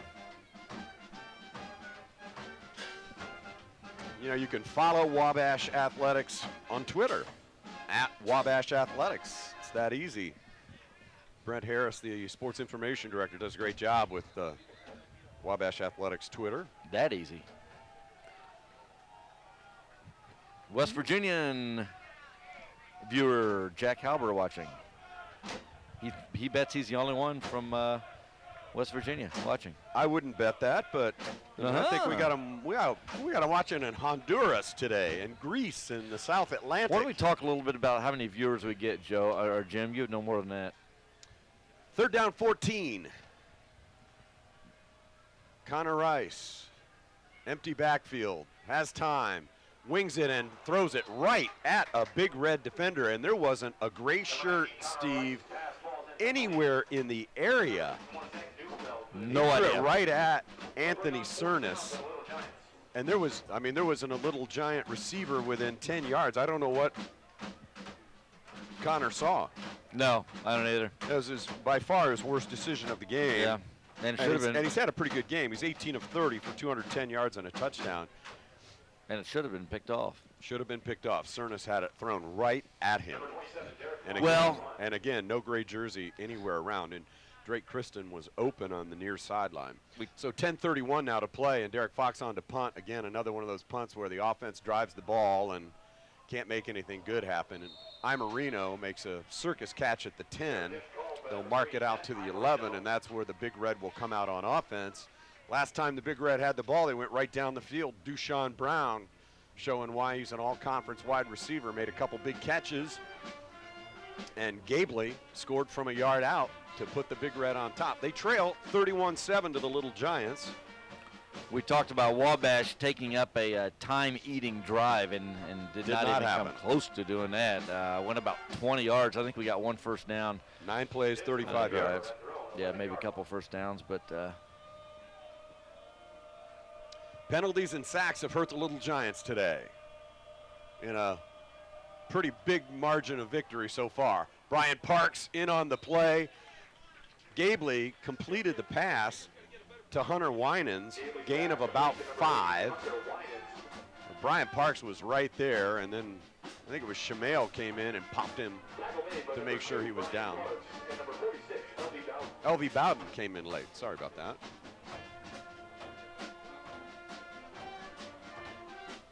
There's a good look, sideline view. Oh, that is nice. Now you can see how big Tyler McCullen is. All right, 2nd down and 6, Gabley. He's looking at Winans the whole way, and he's out of bounds. Pass was complete, but Winans. Well, coaches have been frustrated with where LV has been lining up, and LV's coming out of the game, just not getting where the coaches want him to be. Henry Weberhunt checks in, and Tyler McCullen came out. He's hurting. I think he's just been dinged up. 4 sacks and a tackle for loss today. And I think Tyler McCullen's day is done. Gabley, 3rd down and 6. He's got time. Little Giants close in. Deontay Simpson, sack. And Deontay Simpson, the sophomore. How about that? Deontay Simpson in for Tyler McCullen, and he proceeds with the first place sack.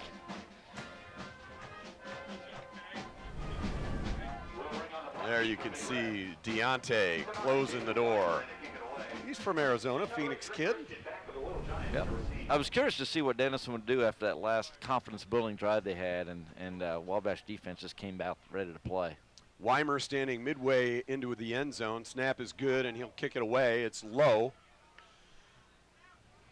And Drake Kristen picks up the punt, and there is a flag down. Connor Ludwig with an illegal block. So the Little Giants would have had good field position, but it'll be a big penalty mark-off, and the Little Giants will start their drive. And now another extracurricular flag for yakking about the penalty. So we'll let the officials sort it out. Little Giants with 8 quarterback sacks today.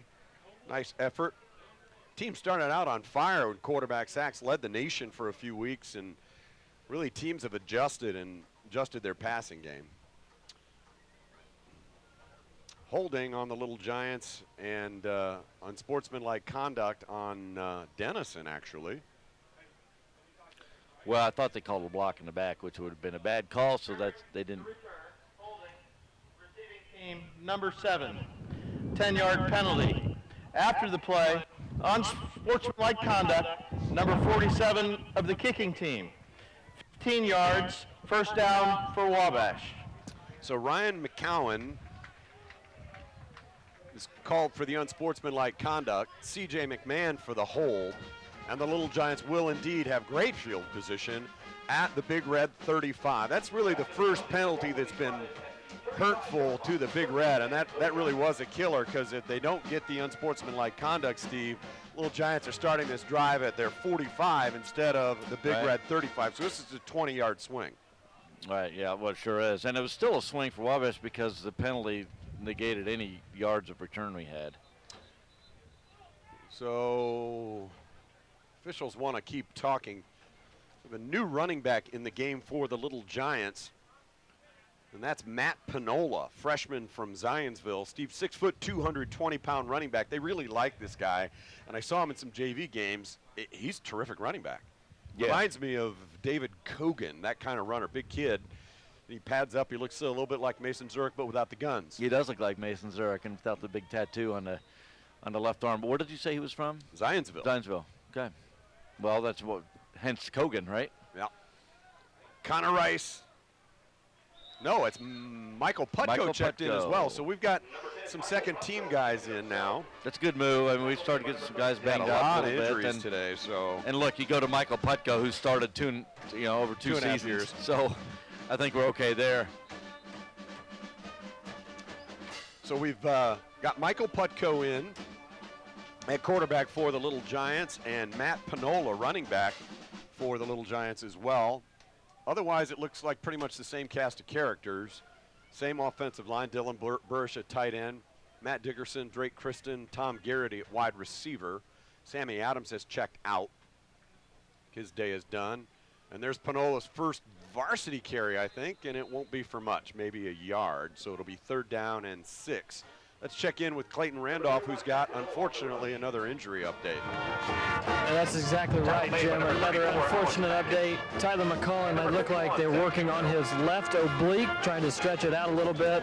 It looks like he was in pain, too, while he was laying on the bench. Also, Sammy Adams, like you mentioned, he's got a ice bag on his right ankle. So Sammy has a right ice bag on his ankle. Okay, Michael Putko on 3rd down and 6. And first down run, still on his feet. Pinola looking an awful lot like Mason Zurich, dragging Big Red defenders all the way down to the 16-yard line. That'll be a gain of 16 for the freshman. That's fun. Second career carry, and look at him go here. Boom. This follows his blockers. Good field vision, and then breaks a tackle and gets another 8 yards. So 16 yards for Pinola. First down, Little Giants at the 16. Putko hands it off on the jet sweep. That's Dickerson. Turns the corner and gets down to the 10. where he's driven out of bounds, but a gain of 6 for Matthew Dickerson. It's one of those plays. You don't look like you gained much, but at the end of the day, you look, it's a 6-yard gain because our blocking was so good downfield that, you know, he just turned the corner and ran. It looked like, you know, easy to do. Connor Rice's day is done. 18 of 30, 210 yards passing, a touchdown. He also ran for 33 yards and a touchdown. Good day for Connor Rice. Wabash now with over 400 yards offense. Panola runs straight ahead and gets bottled up at the 9. He'll get 2, and it'll be 3rd down and 3. Wind picking up a little bit on the rooftop. Wind's picking up quite a bit. The temperature's dropping. At least I'm feeling it. So we're under 7 minutes to go in this ball game. I know Wabash is trying to run the play clock down about every play. What's one thing, good game management from Coach Rayburn, and we typically see that. I'll update us on some scores here, Jim, after I get reloaded. Matt Panola standing next to Putko. Dickerson on the end around jet sweep again, and Dickerson is not going to get the first down. In fact, I think he got only a yard. He needed 3. And it will be 4th down and about 2. And I think this is one of those situations where you kick the field goal and into the wind. Definitely. Tough try. The wind is really howling now. But these are the kinds of kicks you need to make in big games, so you may as well try to get the legs stretched out. Andrew Tutsi will try from 25. 31-7 Wabash, 5:40 to play in the game. Oh, the Little Giants moved. No, I think he got hit. He got hit? Yeah. So that'll be a 1st down if Denison came across, and that's what the Little Giants say happened. And in fact, it was. So one of the interior linemen for the Big Red special teams came across and contacted the Wabash player. Prior to the snap, offside on the defense, half the distance to the goal. The penalty results in a 1st down. Boy, that'll drive you nuts as a coach, Jim. Wow. So Putko comes back out with Panola and the offensive line that has done a pretty good job today. Little Giants with 418 yards of total offense against a defense that allows only 270 a game. Putko keeps, jukes, gets it down to about the 2. So he got 2. I think Michael would like to stick the ball in the end zone here. Michael's run for 2 touchdowns early in the season. Well, what's nice about that penalty, other than being able to get more points, Jim, is it run more clock. Absolutely. We can take a couple more minutes of clock off here with like running 2 or 3 plays. Mount Union now with a 21-0 lead, pouring it on a little bit with Baldwin Wallace, middle of the 3rd. Still do not have a Illinois Wesleyan Wheaton score, which we'd like to see. Panola runs it down to the 1. He got a yard.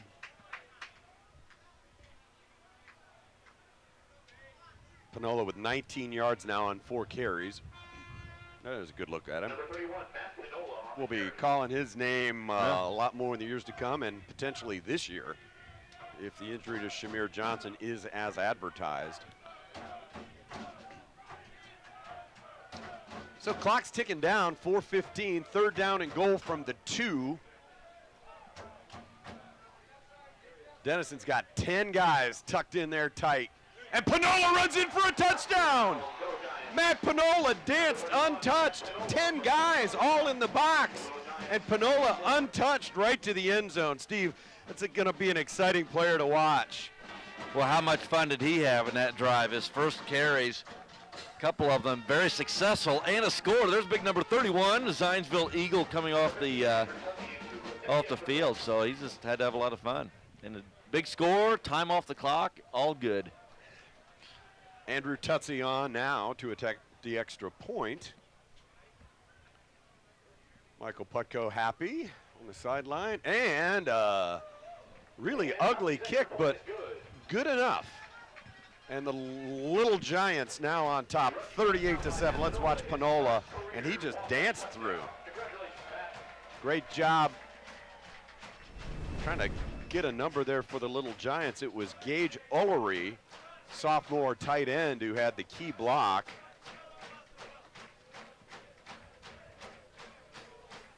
He blocked Lucas Romick, who was about to make the tackle on Panola, and that allowed him to dance in. 38-7 Wabash. 4 minutes to play in the game. Been a costly victory for the Little Giants. More injuries piling up these last few weeks. You know, you can check out our YouTube channel at wabash.edu. Look for the little YouTube icon in the upper right corner of the webpage. There is a treasure trove full of videos. Chapel talks, historic video. We've got football games 75, 80 years ago. Some really classic footage. There's a treasure chest or treasure trove? Trove indeed. That's a biology guy. I have no idea what that means. Hey, we have a new kicker, Steve, and he's a soccer player Left-footed. Francisco Trejo. And his first ever kick is a high short one. He's hoping to get the tackle is made. And it was, in fact. And it was. Hey, everyone Wabash fan knows the Bell game next week down at DePaul. DePaul pouring it on Oberlin, Jim. DePaul now still in the actually it is in the fourth, 53-0 over Oberlin. So DePaul is running.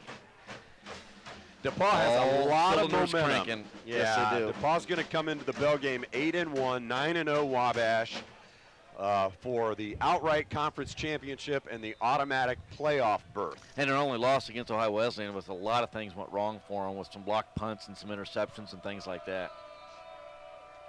So now we have a new quarterback for the Big Red and a new defense for the Little Giants. And the quarterback for Denison is now Tommy Imerino, junior from Aurora, Ohio. He started the season as the starting quarterback. 74 of 112 passing, 8 touchdowns, 900 yards, averages 155 yards passing a game. So, you know, he's like Michael Putko. He's a backup that's done a lot of starting.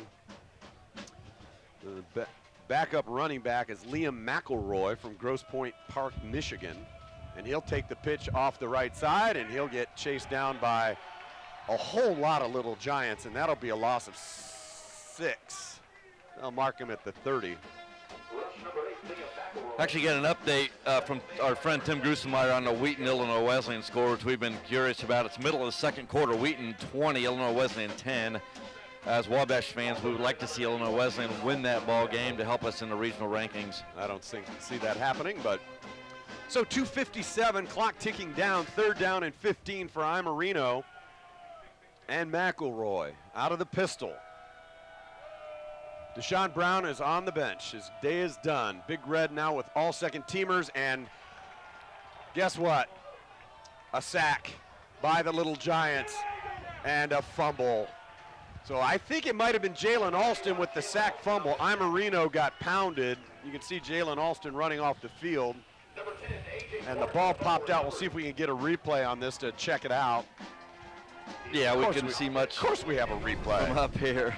It's Alston coming backside, and Imerino never had a chance. Ball kicked out. They came out right away. Broker dives in, and I think might have been the guy who picked it up. Not quite sure who ended up with it. But the Little Giant offense, and this will be second team offensive lineman. We'll try to get some numbers for you in case mom and dad are watching. Brett Wyatt, 6'3" sophomore from Southwood is out there. It'll be Putko and maybe Gibson, or I can't tell if it's Gibson or Panola. No, it's Gibson. Right side running. Gain of 7 for Matt Gibson. And the clock keeps ticking. Also out there, number 77, Daniel Kimball, a sophomore from Brazil, Northview High School. Jake Norley, number 79, senior, Franklin Central, last regular season home game for him. Jonathan Weaver, freshman tight end from Columbus North, is out there. Checking out a few other numbers. Jim, Wabash now 422 yards offense to Denison's 118 yards offense. I mean, just. Kyle McAtee, freshman offensive lineman. 2nd down and 4 after the 6-yard Matt Gibson run. Temperatures dropping, but the Little Giants are still heated up. And I'm stretching, Steve. Been talking for 3 hours, guys. That was not bad. Caught my attention. And Ben's. Ben looked at me like, what are you saying? What? You know, folks, you can only say so much after 3 hours. So, third down in a yard. Gibson danced very close to the first down. One more first down, and this one's in the book. Our camera guys up here are just giddy because there's a Keurig in the press box at halftime, and they're able to grab a coffee. It's just not the same press box it used to be. Hey, I had a coffee pot when I was the Sid. It wasn't, you know, make Did your you? own one at a time. No, those didn't exist. That's right. Matt Gibson charges straight ahead. He'll be very close. I think he got it. First down, Little Giants. And now it'll be take a knee time, and the Little Giants win a share of the North Coast Athletic Conference Championship. It is assured. They'll play for the outright title and an automatic playoff bid next week in Greencastle. As if the Monon Bell game needed any more hype, there'll be lots more added because the winner gets the free ticket to the playoffs. Yep, one knee here, and we're done. Good to go. Yeah, how about that next week, Jim? And that's a North Coast Athletic Conference Championship, folks. Congratulations to Coach Eric Rayburn and his staff and these Little Giants who figure out a way to do it. This one was a precariously close ball game, and Wabash defense with a sack, fumble, touchdown. Ethan Burrish really lit the team on fire, and Wabash wins 38-7 over a really fine Denison team. Denison falls to 6-3. 2 straight losses. They lost to the top teams in the league, Wittenberg, Wabash, and DePaul, and they took care of business with everybody else. Kanan Gabley, a game competitor, but he more than he could handle today. 11 of 18 for the freshman, 1 interception, sacked 8 times, threw for 112 yards, ran for 1 touchdown, but we will be calling his name for years to come. So yeah. Monon Bell's all that's left, Steve. And that's a lot to be left. I mean, it's been several years since we've been talking about this game the way we have this year, just because of the year DePaul has had, and playing for the conference championship. I think that's the way you want it, and it's going to be a lot of fun. I mean, DePaul scored today. I mean, that opened some eyes, whether it's Oberlin or anybody else. 53-0, drubbing coming into the bell game. They're hitting on all cylinders, and they got some talent. I tell you. DePaul quarterback Matt Hunt, a junior, has played this will be the 3rd time he's played the Little Giants. He has not performed well in bell games against Wabash in the past, but he has got an offense with a lot of firepower at DePaul and a defense that's played very well. Opportunistic, they take advantage of teams' mistakes and they turn teams over, and that DePaul offense does not turn the ball over. They just don't. The only time they have, they lost, but I mean, it's just a remarkable number of how few interceptions and fumbles they've had. It's like 4 or 5 in 9 games. It's crazy. Well, they're playing well. They're well coached. There's a good look at Coach Rayburn addressing the troops afterwards, and that's a conference championship, fellas. Assured. At least no, well, it's at least a share. Yeah, it's a share. It just might not be an automatic playoff bid. Well, it wouldn't be.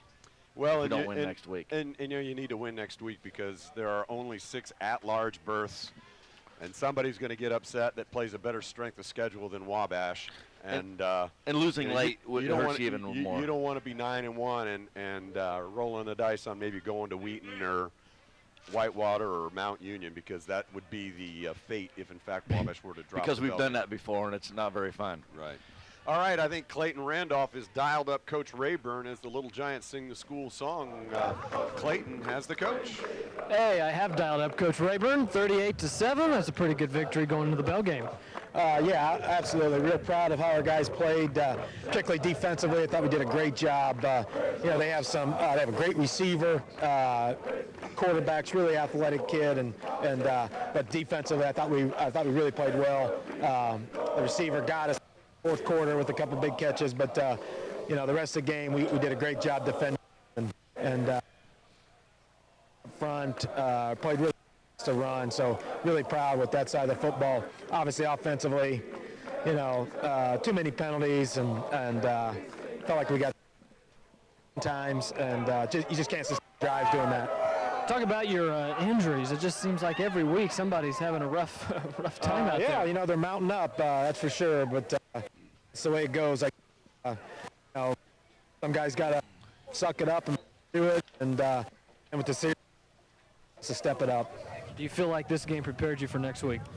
Yeah, hey, I mean, just worried about to beat Denison this week, and we'll try to prepare for next Saturday this week in practice. Typically Thursday, your chapel talk is usually pretty comical. I mean, have you thought anything about it? Is it going to be funny again this year? I haven't thought about it at all, so just worried about Denison, but have something ready for it. I figured you will. Coach Eric Rayburn, 38-7. Jim and Steve, back to you. Thank you, Clayton Randolph, for working the sideline today, and thank you, Coach Rayburn. Congratulations. 9-0 season for the Little Giants, thanks to a 38-7 win over the Big Red of Denison. Thought this one might be a little closer, but Wabash's defense, as Coach said, they dialed it up today and hold the Big Red to 1/3 of their offensive average. They came in averaging almost 28 points and 365 yards. The Little Giants held them to 7 points, 6 first downs, and 118 total yards, and that will alone turn some heads. 6 yards rushing for the Big Red today, 112 passing, and most of that came on one drive when Deshaun Brown caught a couple of catches for 47 yards, and that alone is almost half the offense on those 2 catches. Steve, a really pretty good performance for the Little Giants. You take the penalties away, and a dynamite performance. Yeah. You said pretty good the first time. Like, yeah, it was really good. I mean, think about this, Jim. We talked about coming into this game and how good this Denison team was, the best Denison team we've played since we've been in the conference. 6-2 Denison team who actually could be better, and we were coming with a 38-7 win and a dominating, not only by points, scoreboard, but on the stat sheet as well. And you know, we talked about DePaul hitting on all cylinders with their big win today going into the Bell game. Well, guess what? Little Giants are hitting on all cylinders as well, and I would not want to play against the Wabash defense. I'll tell you that right now. Wabash defense pretty mean today. 9 quarterback sacks in the game, 8 against Kanan Gabley, 1 against Imarino late. Take your hat off to Tyler McCullen. He was a beast today. He had 4 sacks.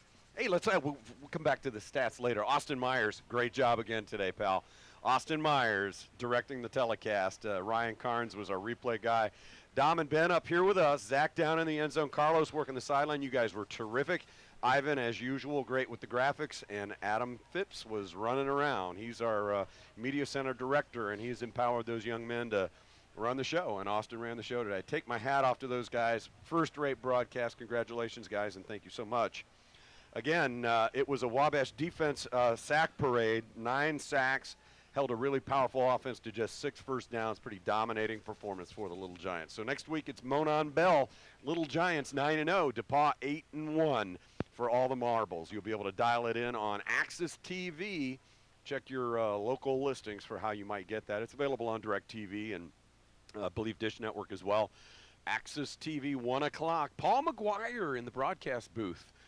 Celebrating, I think, 45 years in the business, in broadcasting business. So it'll be good to see Paul this week on campus. Going to do a podcast with Paul, so look for that as well. Monon Bell podcast available. Steve Hoffman and I did some recollections this week in a podcast. That'll be up next week. Monon Bell Chapel, 11 o'clock Thursday. And, of course, the big game, 1 o'clock in Greencastle. Very few tickets for the Wabash side remaining. Check the bookstore if you want to be there, and I think you do. This Little Giant defense is special. The team is 9-0 and headed for Greencastle and the Monon Bell. For Steve Hoffman, Adam Phipps, and the entire Media Center crew, I'm Jim Amadon saying so long from Little Giant Stadium, where Wabash defeats Denison 38-7.